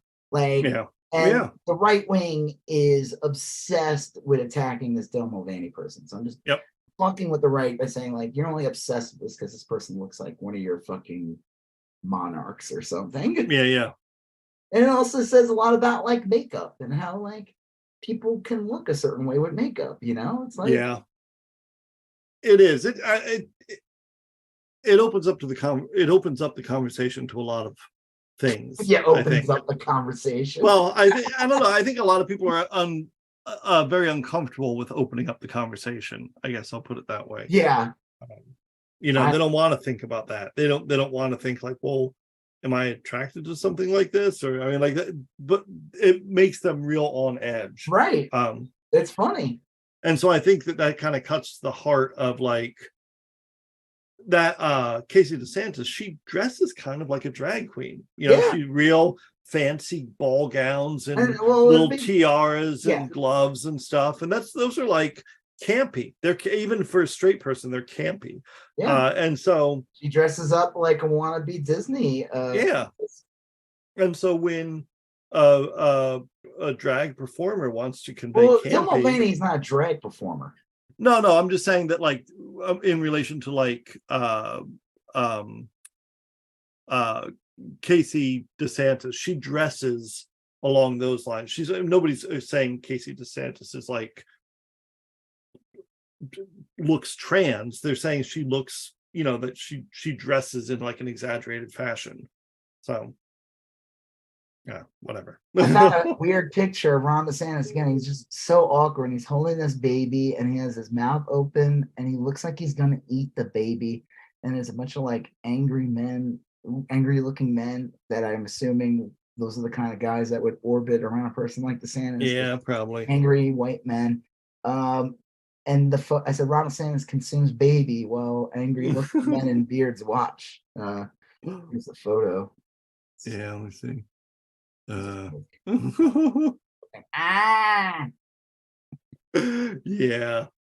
he's so awkward looking. He is. There's like another weird photo. Let me see if I can find it. I think I might have retweeted it. Let me see. So the one where his arms are awkwardly at his side. Yeah, he's standing next to these two weird, like this really weird looking lady. It looks like a porn star, and this other guy. Yep. And his wife's in the photo. And it's just fucking weird. He just, like you said too, like some of these guys, they look like they just got arms that day. Yeah. Just testing out my new arms and see how they float on my side. Right. Yeah. It looks like if a seal were turned into a human, and like all of a sudden didn't know what to do with like human-sized flippers. He's just sitting there like a fucking dumbass with his flipper arms off to the side. And there's a ton of photos of him looking just like that. So yep. I don't know. Whatever. He sucks. Hopefully, like I said, I think he'd be worse than Trump as president. I think he would be, oh yeah, I do too. He would be every Republican's wet dream. Like he would be, because again, Ron, the thing about Trump was like kind of like nothing got done. Like a lot of bad stuff happened under him, but also at the same time, like a lot of stuff didn't happen because of sheer laziness on the part of his administration and him. But I feel like DeSantis, it would just be like, if you don't like what's going on in Florida, then you're definitely not going to like what he has planned for the country. I think Trump and DeSantis would probably be equally bad, but I agree. I think DeSantis would be better at leveraging the wheels. I think he would actually fill all his cabinet positions with GOP insiders, and it would feel more like the George W. Bush administration, where like 99% of the Republicans backed him and treated him like a fucking dictator. It would be the same thing. Like with Trump, there always was like 20% Republicans, or at least in the higher ups and media and stuff, who hated him. So there was like a sow of dissent put through. But when Bush was president, man, I don't think people realize he was like a fucking emperor, and you could not question him. And I feel like the same thing would happen if DeSantis became president, that it would just be like the Republicans would be lockstep and barrel, 100% unquestioning this man. Yeah, I think that's probably the case. It'd be scary as shit. Well, speaking of, okay, so I guess moving on to Ken Paxton. Yeah. I don't know what's going on with this. You explain it, because you're from Texas, and I don't. Well, he has been under indictment for years. He's been kind of a terrible person for years. Trump backed him. He's ultra MAGA. He wants to like have state troopers drag women back for if they've sought an abortion out of state. He's real bad. But the Republicans always supported him.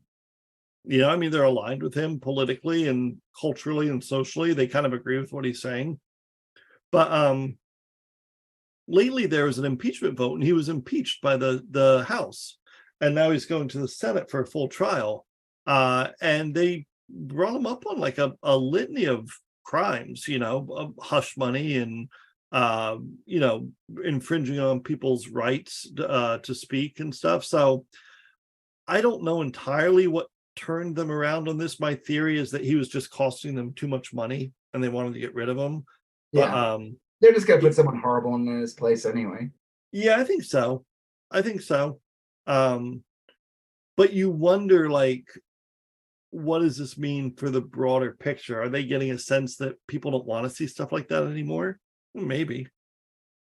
You mean actual crooks? Well, wasn't he like burning something? Or did I just miss you saying that? Like, there was like a video that got out of him like burning like stuff, like evidence or some shit, and that's when it came out that he was getting impeached.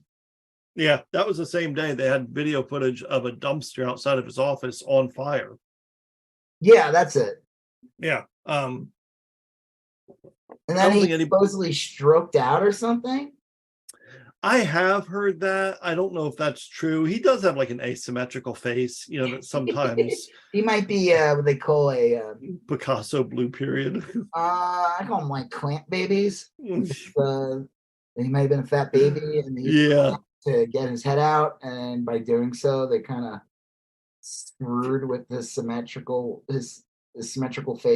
Yeah, I think that might be the case. That's my theory too with what's her face. Why she looks incredibly bizarre. Huckabee, one of the strangest, like it's like, oh, she looks weird. She's a Picasso painting, and you're just like, what's going on here? And then I think the fact is she was probably a fat baby, and they used clamps to get her out, and could be fucking mushed her head. And, like they just went, and you're like, oh shit, let's try to reshape this head again. And yes, her reproductive health care specialist was the guy from Kids in the Hall that used to crush people's heads. Yeah, I am crushing your head. Yeah, that was her doctor during the birthing process. That's the person I can get behind in any government position. I don't know what his politics are, but I do like his tactic. I don't with this one. I think the bigger thing, I think, and I could be exaggerating it, is that this seems like canary in a coal mine kind of stuff, where you do have Republicans like actually turning on Republicans. It's one thing to say like, hey, we're gonna issue a motion to vacate and get you out of the speaker's chair, unless if it doesn't happen, then who cares? It's not a big deal. But this happened, and it happened pretty quickly and definitively. And it wouldn't stun me if the Senate convicts him, you know? So just get rid of him. Yeah. Why keep him? It's like he draws more attention. They could put in someone it's even worse than him, and that would draw less attention. I agree, but he won his re-election, you know? So they got to come up with like a procedural way to get rid of him. Well, they already impeached him in the House. They just got to impeach him in the Senate, right? That's a good question. I don't know. They have a state Senate in Texas. They have to go. Oh yeah. You're talking about the House and it goes through the Senate. I think that's all they have to do. While this is going on, he's not in his position anymore. He's out. Yeah, and they say like a lot of his higher ups went on a leave of absence to help defend him. So my guess is that the rot in that agency is pretty deep. Some like AI art bullshit images or whatever, him dressed up like a general, whatever went out. Yeah, I saw that. Who makes this shit? Who's sitting at home going like, oh, you know, it was awesome, Ken Paxton. Right. Well, I mean, that's the guy I could get behind. That's my hero. Like, we're going to talk about this next, not yet, but it's the same question. Why would you sit at home and rap about Trump? You know, like, why would you? Well, because it makes some money. That's why. That's true. Okay, so with everything going on, well, we'll see what happens to Ken Paxton. Yeah, I think he's done. I really do. You know, like it's not like he's the governor. It's not, you know what I mean? It's still like, what is he? The what? What is he? He is the attorney general. Yeah, no one thinks about that. No one knows what the fuck that is. It's all about governor or senator. Sure, I think that's. I think that's probably true. They probably didn't even know he existed. You know what I mean? They're like, there's a certain R in front of his name and voted for him. But like, I guarantee, you could get rid of him, have somebody put in his place, and no one would know the difference. Yeah, but you wouldn't have Ken Paxton on the news, or you won't have on the news affecting your, agenda. So Yeah. So basically, everything going on in like talked about this last week. Target and all these idiots going there and attacking like the Pride section. There was this like guy named like Ethan Schmidt or something, and there was like a bunch of videos of him. And then going around where he's like harassing people. I played that awesome video of that woman telling him to get lost and like, like, yeah, I'm a Satanist. That's right. Yep. Yep. And just like, she was great. It got out pretty shortly after that, like literally like the next day or whatever. Somebody posted his Grindr profile. Oh my God. And I haven't seen anyone post this guy since. I'm trying to think like if there's anything. Like this guy was like on my Twitter feed, like every day, people posting fucking idiotic videos of him just saying all kinds of crazy shit at Target and other places, calling gay people pedos and all that shit. This is a real scumbag. He looks like an asshole too. But I'm trying to think, like, I haven't seen anybody post any. I haven't seen anyone post anything about him pretty much since. Hold on, let me see.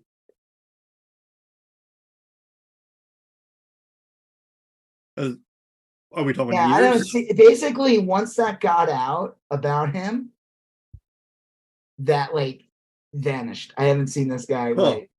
So I don't know if he's taking a break or whatever, but this guy was like annoying as shit. Like every day, a new video of him harassing people at Target. That story, that thing got out about him having a Grindr profile years ago, and it was like, oh, I haven't seen this guy is just like poof. Now there's still tons of idiots going to Target and other places. All kinds of stupid boycotts. Like it's really funny. Like the right wing's losing their shit because like Chick-fil-A hired like a VP of diversity. And the joke is, them hiring a VP of diversity is probably like because within the company there was probably some fucked up shit. So they're covering their asses by hiring this. It's not because Chick-fil-A is woke. Right. It's because they're trying to cover their ass. And it's like, well, we have a VP of diversity, look, we're not racist or homophobic or anything.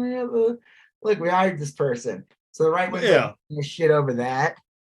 And then most companies are looking for a way to expand their base, not contract. Well, that too. It's like Chick-fil-A was, I don't know if it's the case now, but for years, there were states that would not let Chick-fil-A in because of their homophobic stance. Like, you're not coming here, assholes. We're not going to let you in. It was like a big deal when New York allowed one.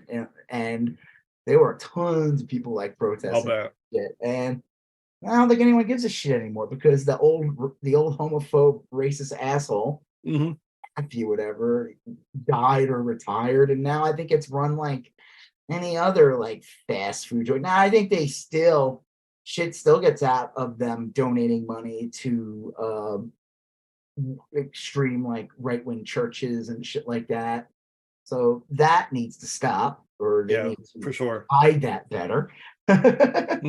And I'm not justifying, but I mean, I'm not like giving them like a suggestion to make them seem better. It's just more like, these people are idiots.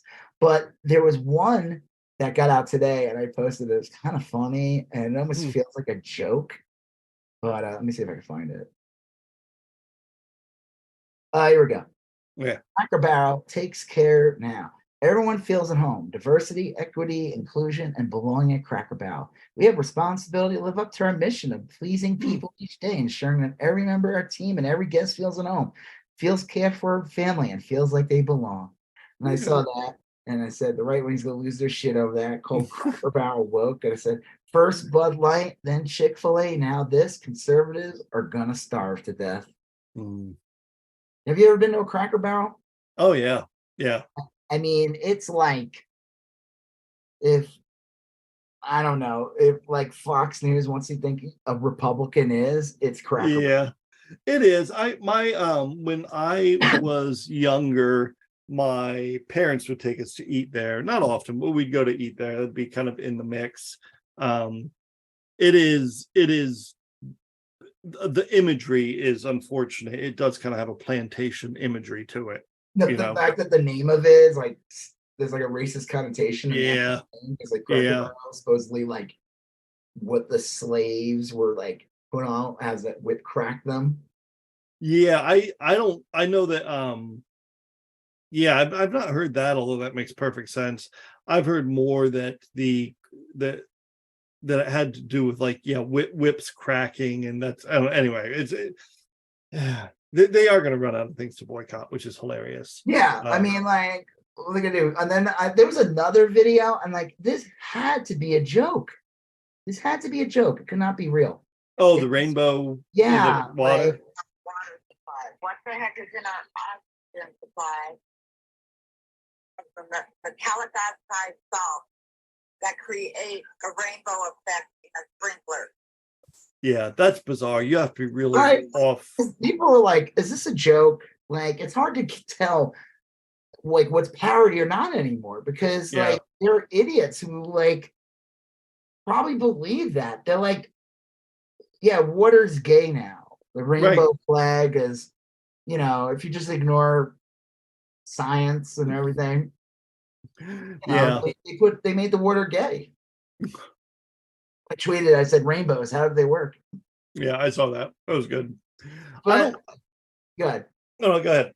No, you got what? You're gonna say something. Well, I don't, like most things, I don't know what their end game is. I know they're not making great strides currently.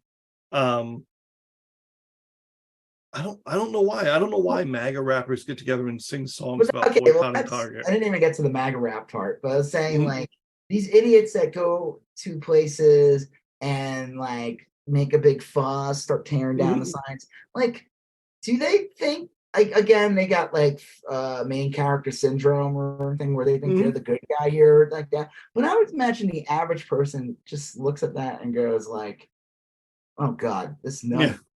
Like most people, I would imagine that this would turn people off from wanting to be a Republican or wanting to be, because like, you would think it can. It's the kind of stuff where they're like, you know what, I do believe in these type of things and everything like that, but I can't vote for one because these are the kind of people that like I'd be voting for. Yeah, we may see a trend like that over the next few years. You know, because you're going to Target and you're acting like a jackass and you're knocking things over like that, you don't look good.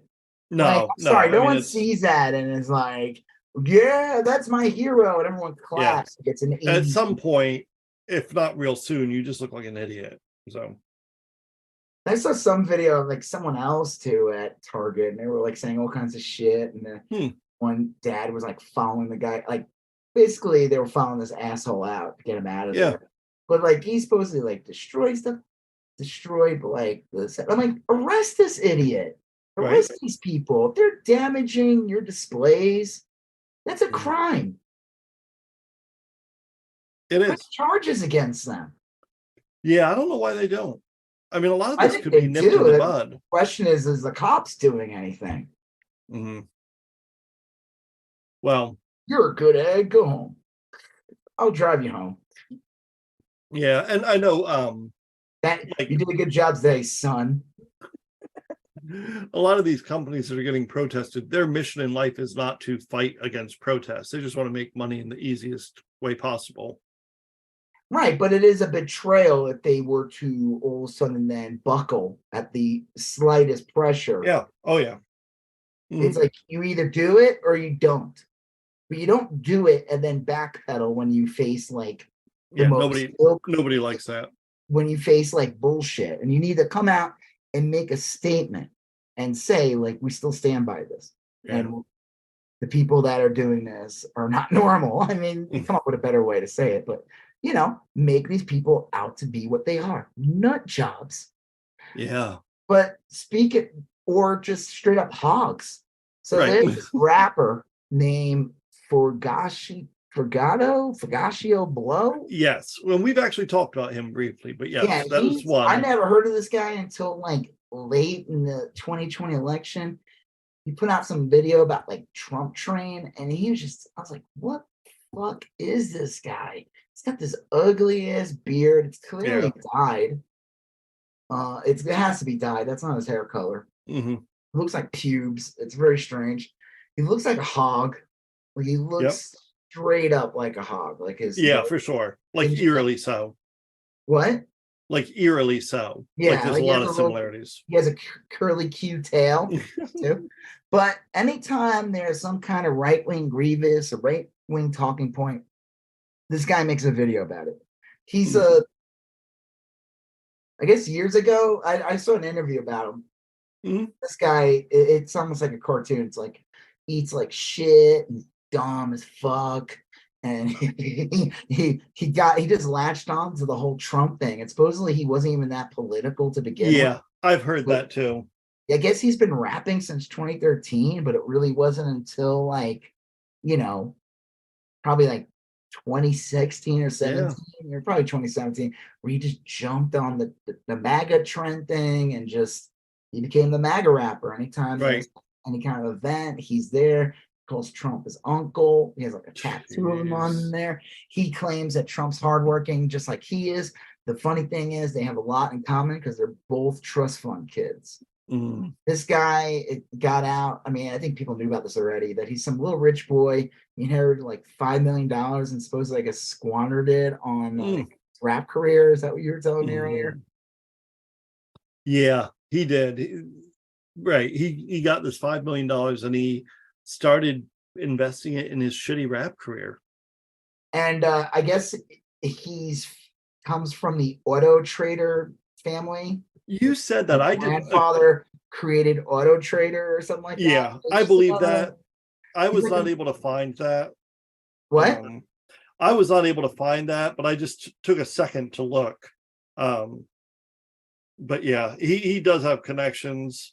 Pugatio below. Supposedly that's his grandfather. Right. Let's see. And then there's like some other rapper, something Daniels or whatever, and he looks like an Ewok. Weird men. So the newest video is them in Target and they're like hanging out in the toy section, the clothing section. They're like picking up the items. He's holding Tampax at some point. And I'm like, wait, is Tampax woke or something? Like female hygiene products for their periods and stuff are woke? Like, what's going on here? Like, what the fuck is wrong with these people? And they put out this video. It gets attention because a lot of people respond to it. I see it on my Twitter feed, so I end up seeing it. I watched someone edited the video. It was really funny. They overdubbed the entire thing. I'll have to look that up. I think I sent you that one first, and I told you that's not the original. That's like an overdub. Oh, okay, yeah. But yeah, they're just like weird grifters. They put out like a video anytime there's some new right-wing talking point. Like if tomorrow they start saying like, we're boycotting Cracker Barrel. Like he'll have a video of a Cracker Barrel or Chick-fil-A immediately, and he'll say like, I don't eat this chicken because this chicken is a pedophile. Pedophiles this chicken. Yeah, I think a lot of them would overlook that. I think. What a fucking name, too. Yeah. He looks like a pig. Like, he does. He just looks like a hog. He's like, you ever watch Futurama? Yes. Remember when there was like a clone of Fry? No, it wasn't a clone of Fry. It was a clone of the old man. There was a clone of him, Hubert or whatever, and he had a piggy nose because in the test tube that he was grown in, the tube wasn't big enough, so his nose was pushed against the tube, therefore making him having a piggy nose. It's the stupidest thing. The kid had a piggy nose the entire time because his face was pressed against the glass of the tube he grew in. Maybe that's what happened to him. Yeah, I could see that. Yeah, totally. But this guy, he's just gonna keep popping up. They were making claims. They were like, our song was number 2 on iTunes. It should have been number 1, but they're shadow banning us or some bullshit. And I'm just like, does like being number 2 on iTunes even mean anything anymore? I don't know. Comparatively, I know like a lot of people use a different mix of like some people just never even use iTunes. But yeah, I don't know. I know that, look, every day more and more content gets on there and it's harder to stick out. But I can't imagine like this guy moving a lot of records, you know. I mean, Even he if you're does all the MAGA events and he sells a bunch of shit when he goes to it. So, because remember, these people they claim they despise rap, they despise rock, they despise movies, action movies, but that's not the truth. They want that stuff. They want it too. They just can't like it because it might not agree with their politics or might not agree with their church or whatever. But then here comes this chud who puts out a bunch of shit, puts out like a song, a pro Kyle Rittenhouse song, rap song. He puts out like all this stuff, and he's at these events. It's like, ooh, he kind of looks like the thing I want to like. Yeah. You know, he's a shitty version of it, and they buy it. Right. Yeah. You know, it's like all those like weird like Christian movies that would come out. I remember like watching.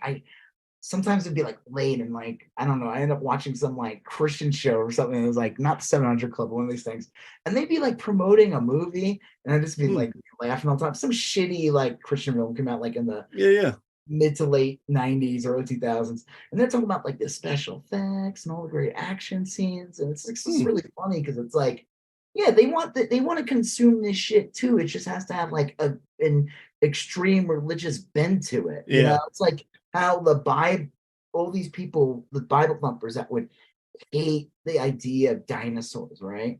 But then Jurassic Park comes out, and it's like it's too popular. So what you have to do is you end up evolving, which is kind of an oxymoron when it comes to these people who don't believe in evolution. And then they would claim, well, no, dinosaurs do exist. They reference dinosaurs in the Bible because it says like Jesus rode a behemoth.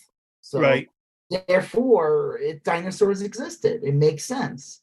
And then they could sell dinosaur stuff, or they could jump on that. So they're the kids who want to like stuff, but also they want to keep those kids in the religion. They could say, "Oh no, you could like it. We found a version for you." You know, it's like Christian rock. You know, it's like, oh, you want to listen to Metallica? Here's Jars of Clay. You know, like real similar. Yeah, no, I mean, like, and then there'd be like a couple of these other bands that would sneak out. They were all Christian bands, and they would sneak out into the mainstream. Effervescence, is that one of them? Effervescence, whatever. They had that huge hit years ago. They were a Christian rock band. Creed was a Christian rock band. Yeah, for sure. I almost worked for that record label. I didn't even realize it was called like Wind Up, and they put out all that shit, and it was really just Christian rock, and they were trying to like pass it off as like mainstream music. They were able to get away with it. But this guy sucks, and he looks like a pig. He does. I remember like he was getting interviewed on like, and he was wearing like a Proud Boy shirt. Like there's pictures of him. It's like, fuck that guy. He sucks. Yeah. And it's like funny too because you know in his video, it's like the joke is there's diversity in the video. There's like black dudes in there, they're rapping with him. There's like that guy. It's just like really funny. It's like a weird message being sent. Like you guys hate diversity, but I mean, you literally pushing diversity in some weird fucking way. I guess he's woke. Yeah, that would probably be it. Yeah.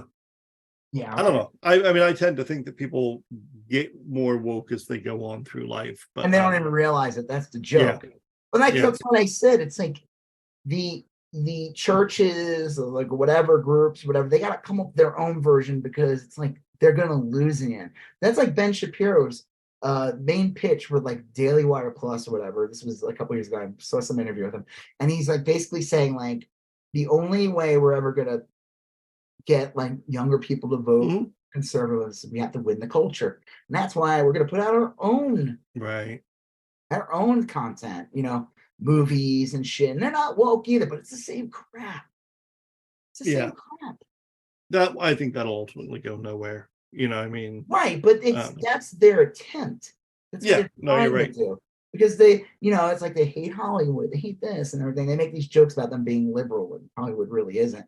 But it's like, you know, oh my God, they casted like a Latino in a role that was supposed to go to a white person or whatever. And it's so stupid. And these people like flip their shit over it. Yeah, they do. They do. So I'm sure this clown will, whenever the next right-wing grievance will be, this clown will have a rap video put out. Yeah, I think that would be something that I would dread seeing, but probably will see. But again, the whole thing that's going on at like Target and all these other stores is getting ridiculous. You know, it's not even, it's just about to be June, Pride Month, and I feel like these people are psychotic. They're really going full in on like attacking LGBT people this year. And it would not shock me if like at any of the Pride events there's some kind of violence or some form, because they're just like, I don't know, they're like, the right is going full in this year. I mean, they are like, you know, like a year or two ago, it's like, oh, you know, we should really question if they're on sports. You know, should they be allowed to participate in sports? And then like now this year they're like, we should exterminate them. Like they're literally saying that. Yeah, I did actually see papers like that, not too far ago, or posts like that. Oh, it's just strange times, you know. I mean, like you step back from some of this and you wonder how it could be happening, but here it is happening. I mean, I know exactly how it's happening. Oh, yeah, it's right-wing media and shit like that, and they're just fumigating and having these people go nuts.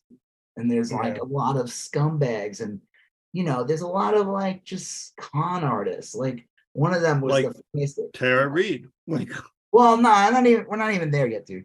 Before we get to that though, did you hear about the Trump bucks? Yeah. Oh gosh, yeah, I forgot about that. The guy was supposedly trying to cash him in or something like that. Yeah. No, this is like a 77-year-old guy. Again, like it was in the Houston area, and he had bought these Trump NFTs or something to that effect. No, and he tried like dollars, I think. Like, okay. But he tried to cash them at a bank. He wanted them to exchange them for like the dollar. And they told him no, and he went home and he wrote a big post about how other people should be careful. It's like some company in Colorado supposedly, and the joke is it's like it's not even like tied to Trump. It just shows you like the hemisphere around Trump is just like it's all grifters and con men. And I mean, fuck, if you're kind of a sleazy person to begin with, and you see Trump and you see all the people who follow him, you're probably like, this is like shooting fish in a barrel. Right. This is how you do it. This is like fucking like this is too easy. That's true. You know, that's like the joke with that rapper guy. It's like he wasn't even political. He didn't know anything. He's just some dumb fuck.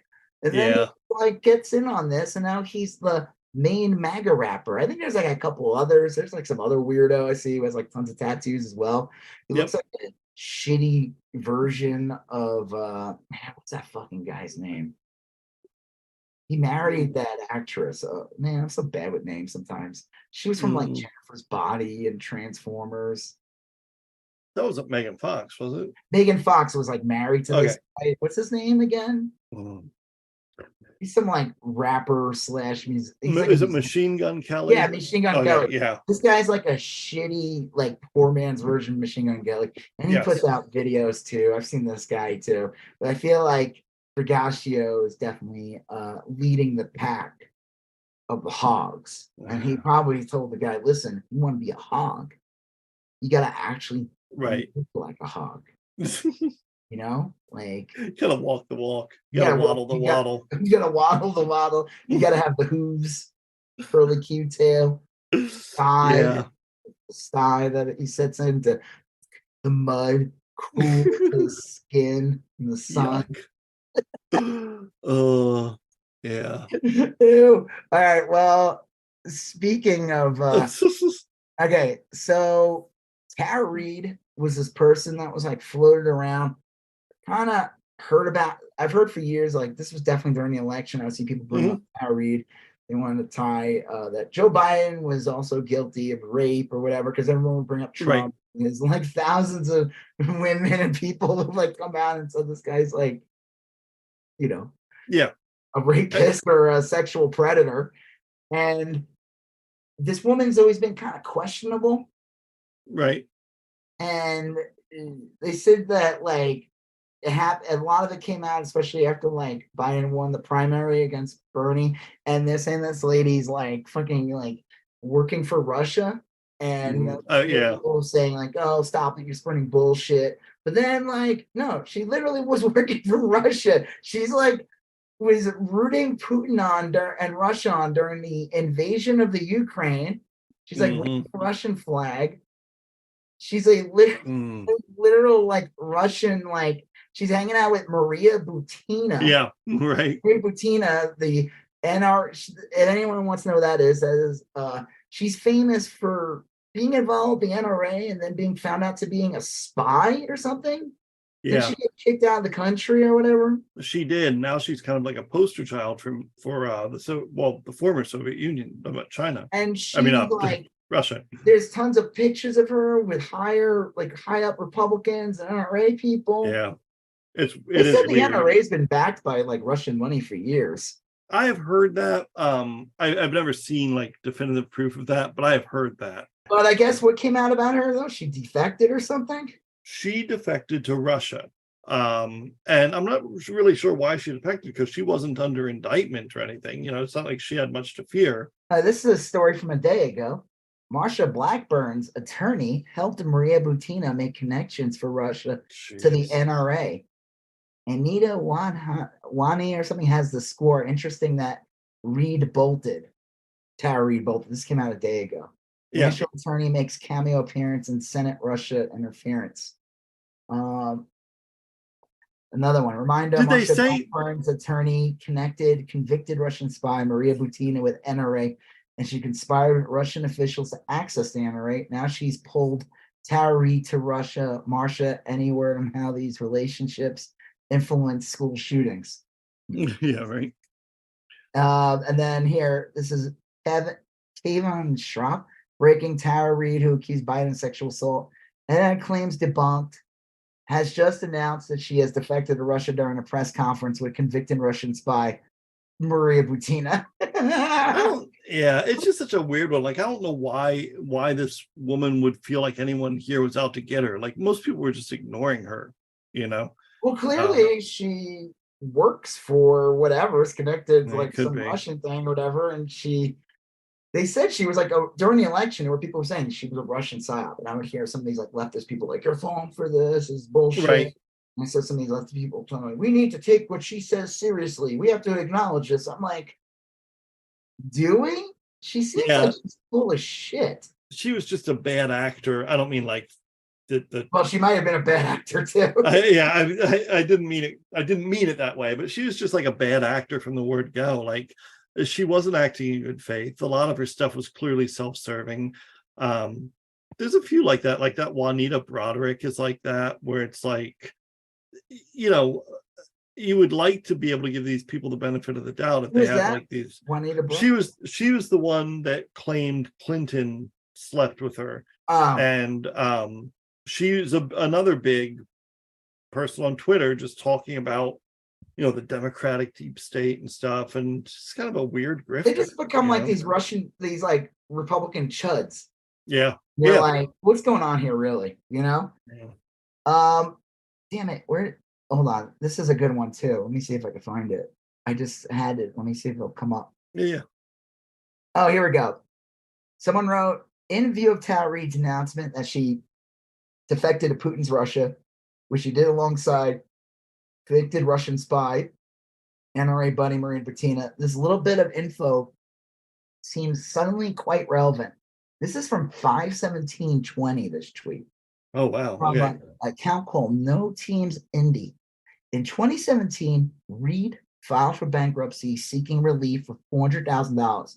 To be clear, no direct evidence she was offered financial help for serving Russian agenda, but could explain the contemporaneous double pivot and fits GRU's pattern of using financial leverage to recruit. And then there's like a bunch of paperwork, which I don't know if I can read this. I mean, it's just like debt and shit that she had. Yeah. Yeah. I mean, I don't know. I knew she's like full of shit, but she gave away the game too quickly with the whole like Russian invasion of Ukraine. I'm like, Yeah, that was next level. Yeah, like, okay, get the fuck out of here. You're even, you know what? Listen, regardless if Biden did do something to you, I think that's awful. And if there is like, that's terrible. But this is something different. You're a literal traitor. Like, yeah, I don't know what to say. But they said this.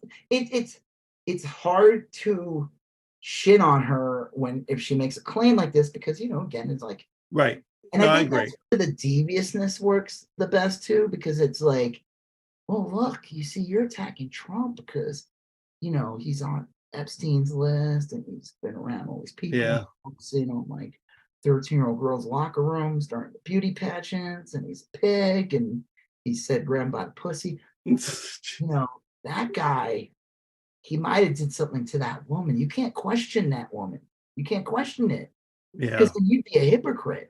They like to do that game too. Yeah. Oh yeah. Always pull out like liberal hypocrisy and all that.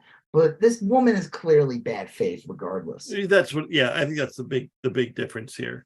And now that she's in Russia, now I think at that point it's like, okay, fuck off. Right. Your opinion means nothing now. It's like when you find out like Ron DeSantis is that woman. She's a fucking like foreign. What's her name? That weird lady that works for DeSantis in Florida. Oh, Christine Pushow. Yeah, the one who looks like if Jerry Ryan was put in the microwave for a minute and then for sure. Candle. Yeah. They said she like had to like put down that she's like a foreign operative or something. She had that. I don't know if she still has that signifier, but yeah, a while back they made her register as a foreign agent. Stunning. And it's like this is like DeSantis's main person, and all she makes like 6-figure salary off of government dollars, and all she does is on Twitter. Shit post on Twitter. Yeah. It's funny, Borat 2. Yeah. Like, ended up becoming like the most important movie ever made, having the evidence that Rudy Giuliani is a fucking pig. Right. But they go to one of the jokes is that like his daughter in the movie gets into a fight with him. She ends up leaving. They separate for a while, and then he goes to like a right-wing event, and there's like Proud Boys there, and she's all of a sudden now all dolled up, and she's blonde, and she basically the joke is that they would use these like pretty Russian women or like Eastern European women to honey trap Proud Boys at these events because it's like such easy bait. Yeah. It's like with the whole Maria Butina thing, but it was like a joke, but it wasn't a joke. Because it never is. That's really happening. No, I'm saying like having this actress who's playing Borat's daughter, like it was in the movie as a joke, but that's actually what was going on. They would go to these events and get these guys who were like just so desperate for any female interaction. There'd be like just easy bait for like a foreign adversary to come in and foreign spies to come in and just use these useful idiots. Like, oh, you guys got such big muscles. Right. Can you tell me more about your whatever, like, satellite towers? Yeah. Coordinates too. Well, and that's making fun of the whole Maria Butina thing too. Yeah. She never really went away. I thought she'd be one of those people that just sort of disappeared, but she's been pretty active since she got put back in Russia, I mean, she's home. She doesn't have to pretend anything now. Right. Like I said, the thing with Tara Reade now, it's like, okay, have fun. Now we know exactly we knew your shit, but now we know you're 100% bullshit. And we don't have to take you seriously anymore. Yeah. Yeah. I mean, that should be pretty clear by now. Like if you are defending her if you are supporting this person today or whatever like that, that's kind of says more about you, I think. Oh yeah. No, I would agree. Ashley Babbitt's mom in jail. Yeah, we have these two topics left. Okay. You were the one who first told me that Ashley Babbitt's mom started a GoFundMe, but then she had to start a second GoFundMe for the first one. When did I say she started a GoFundMe? Weren't you? I just sent you a video of her attacking a woman. I didn't say anything about it. I was talking about like Rittenhouse and shit has a GoFundMe for his stupid court case, but I didn't send you anything about That wasn't you? I don't think so.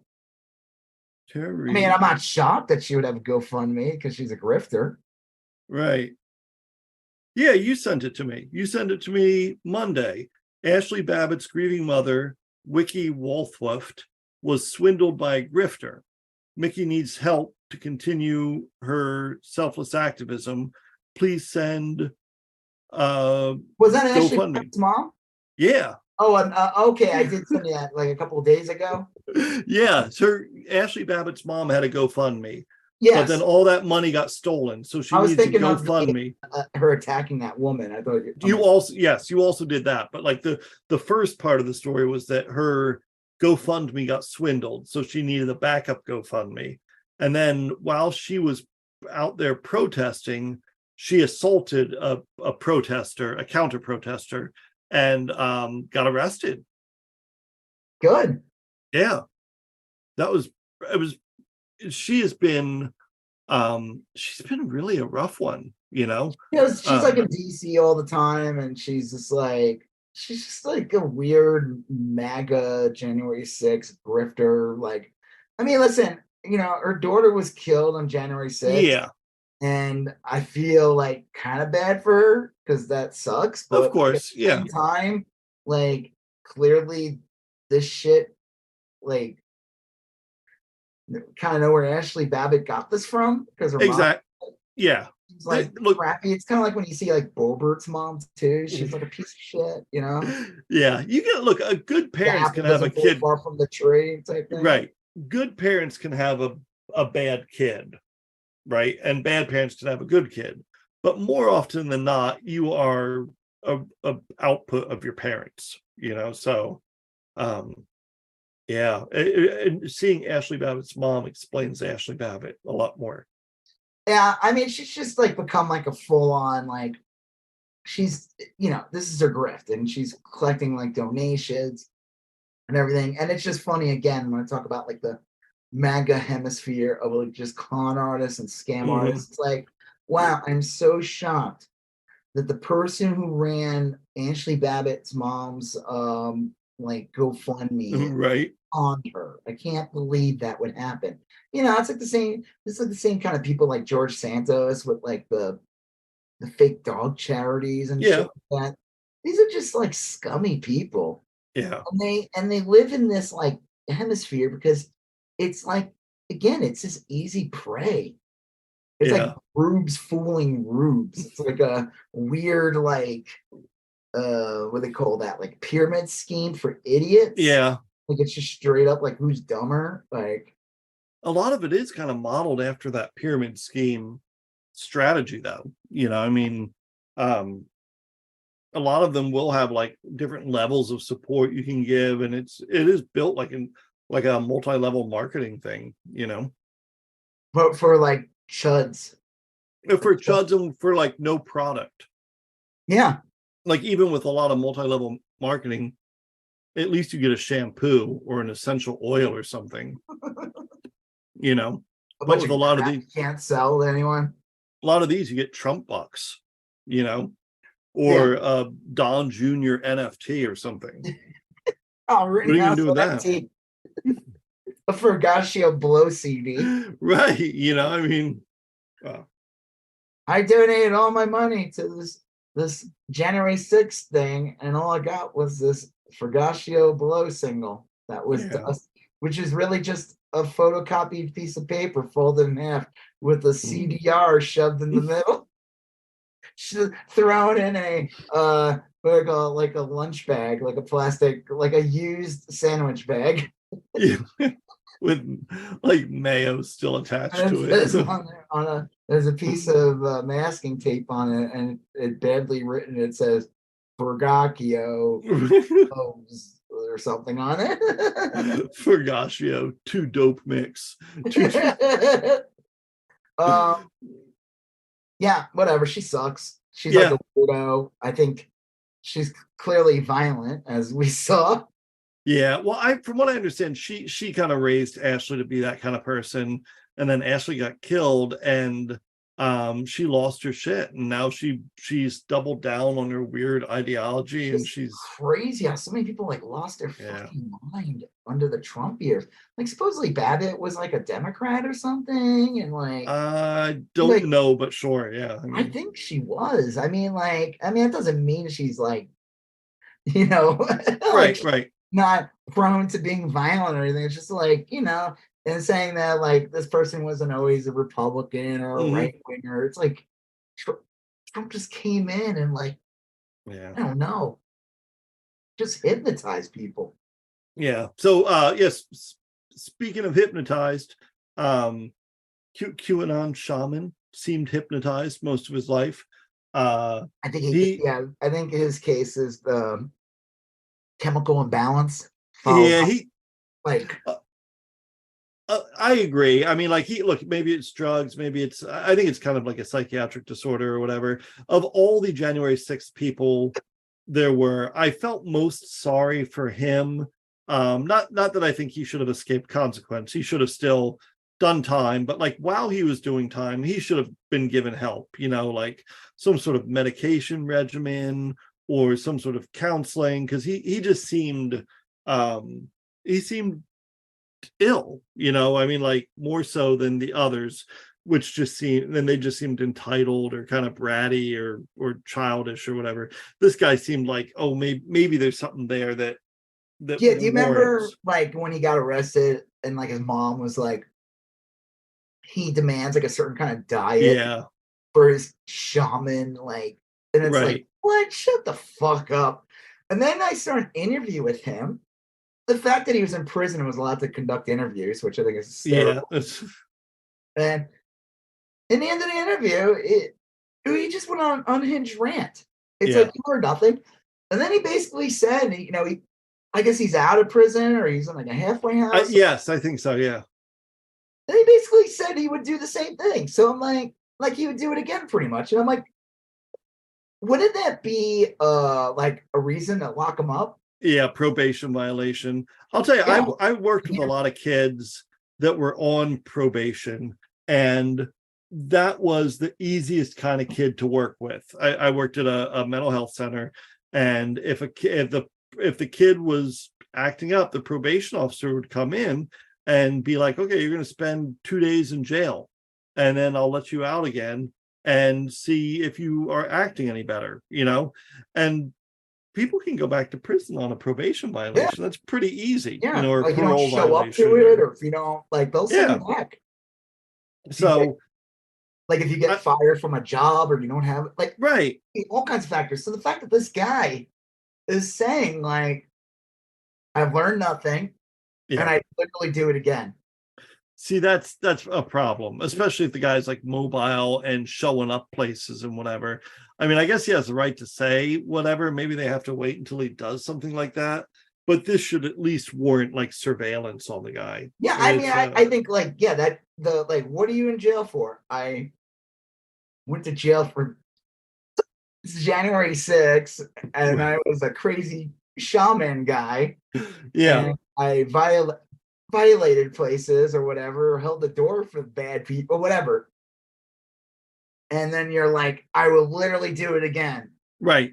To me, it seems like how is this not you're admitting you would do the same crime again? Or at least you call him in front of a judge and you have the judge explain to him, like, look, when you say stuff like this, you're not like other people, you know. I mean, like you don't have the same leeway other people do because you serve time for this. You have a record, you know, and I don't know. I mean, he's another one where like, jeez, I just can't imagine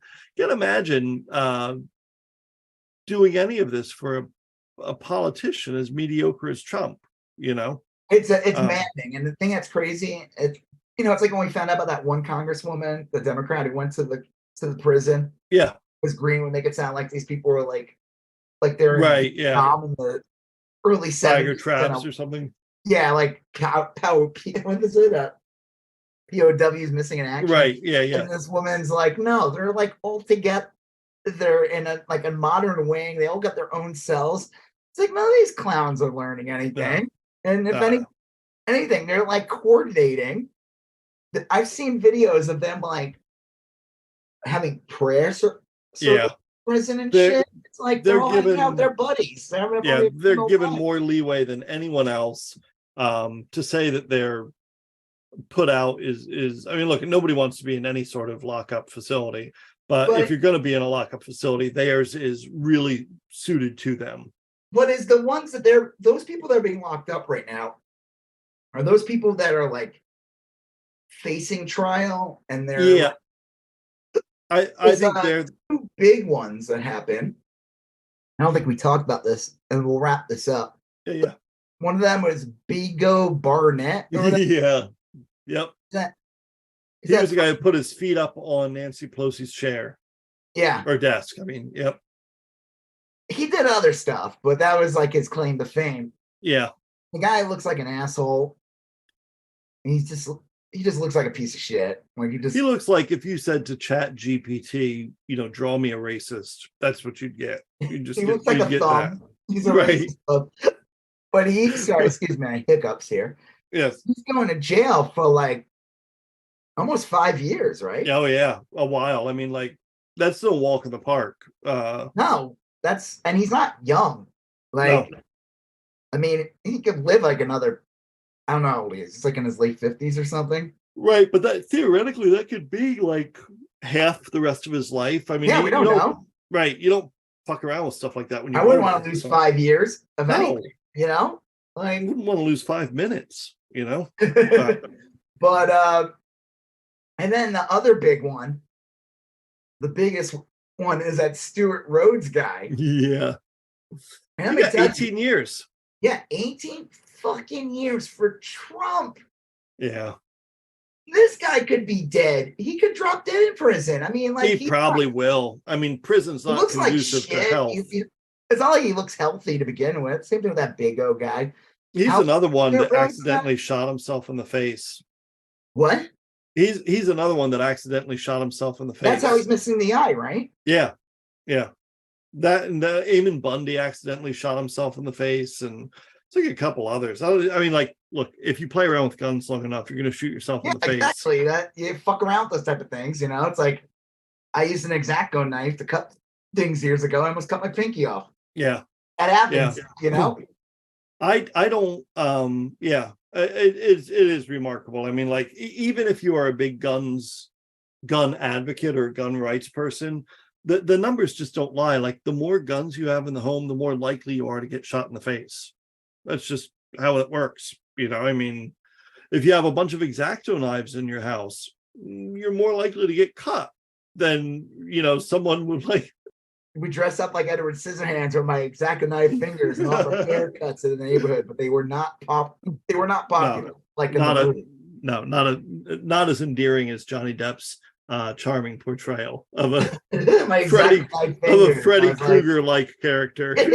Free haircuts. But yeah, this guy's going to jail for 18 fucking years. He was trying to blend, and again, these clowns, they don't help themselves on the stands ever. They don't they do nothing to help themselves. They can't help. He's blaming the media. He's blaming the left. He's saying that they villainize the what are they called again? The group that he was the leader of? The Oath Keepers, I think. Yeah, he's like, we're trying to protect people. And of course they go on like a anti-LGBT rant about, it's the same shit all these other right-wing chuds are saying. It was great. The judge told him to wrap it up after he was like talking for a couple of minutes. So, well, good riddance. Let's see how old this asshole is. Let me see Stewart real quick. Rhodes. Yeah, because he's the one that got 18 years. If that's him, he's 57 years old. All right, so that's he could be, but at the least he's going to get out in his early 70s or late 60s. If he's 57, he'll be in his mid 70s by the time he gets out. Like, who knows? He could get out for good behavior, but it doesn't even matter. If you spend the fact that you spend 5 years in jail because of Trump, that's pathetic. Any amount of time is bad on that. I mean, the Bigo Barnett, it's like, what a dumb. I'm amazed though that girl only got 3 years. The one who tried selling state secrets to the Russians. So yeah, something is weird with that. I wonder how many of these have like cooperating agreements. Not that one seems like she has much to offer, but I don't know. I think nothing on the laptop. It could have been like right. That's another thing. Is it could have been like just some random laptop. But it's just amazing that she only got 3 years. I was blown away by that one. That is pretty remarkable.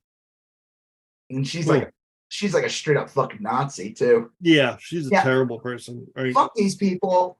I mean, it's just hysterical. But then again, like I said, the Stewart Rhodes thing definitely seemed like a big fish because he's like the head of this group, and a bunch of these Proud Boy assholes got jail, and they're getting big years too. What did you say? Like Enrico Otario and all these guys got like state sedition charges.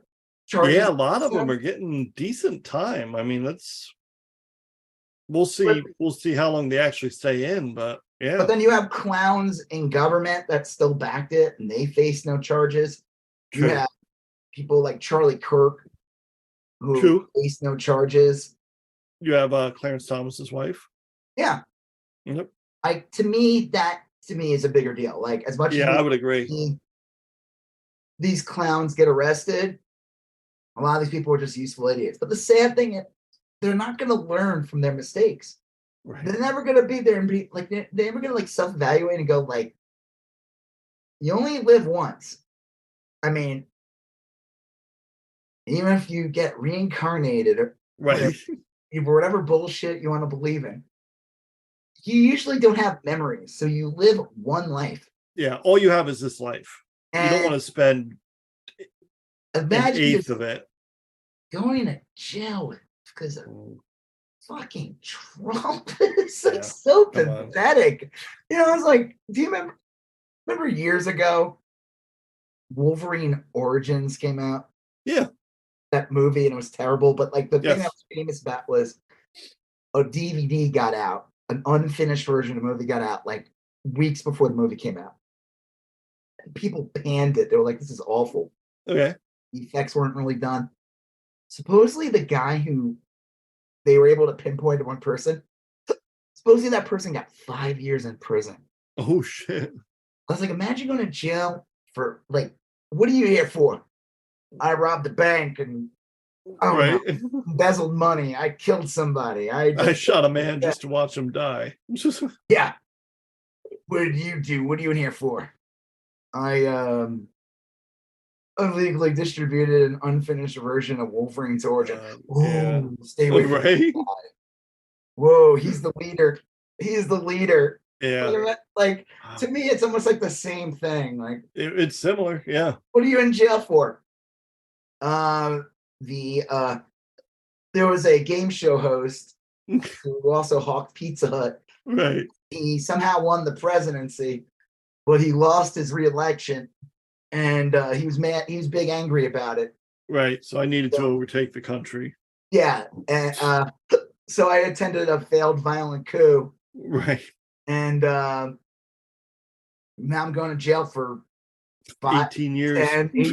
18 years. God, oh my God. No way. You know what, though? This guy seems like a dangerous piece of shit. He does. Yeah, that one does for sure. He had sedition charges against him, right? I believe so, yeah. I bet the Big O guy gets out. Seditious conspiracy was the charge. I bet the Big O, unless they have something else on Big O, that idiot. Yeah. It's beyond just his foot being on Pelosi's desk. Like if he was like violent, if he attacked anybody, broke anything. I'm curious, but I wouldn't be shocked if he gets out in like 2 years.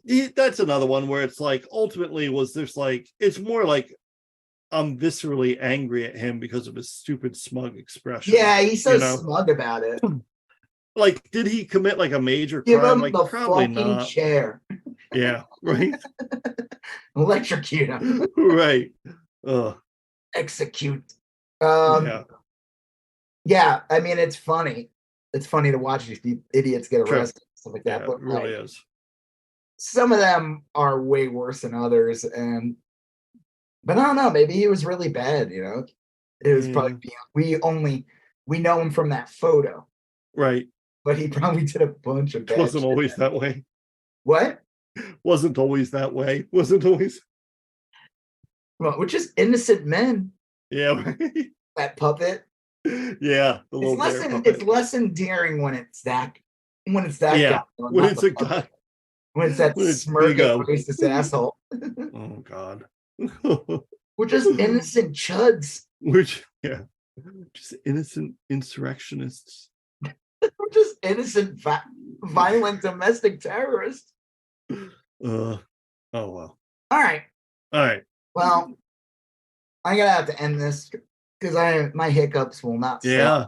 We need to like get up and run around or something. I think they'll go away. Maybe someone has to like smack me on the back, scare me. I have to get scared by a ghost or something. I think there you go. So we're gonna wrap this up. I'm Rob Israel. I'm Joseph K. And you still going on about that? Thank you for listening to You Still Going On About That. Please like, comment, share, and if you haven't done already, please follow us on Instagram, YSGOAT, Facebook, YSGOAT, and Twitter, YSGOAT. Thank you, and have a great day.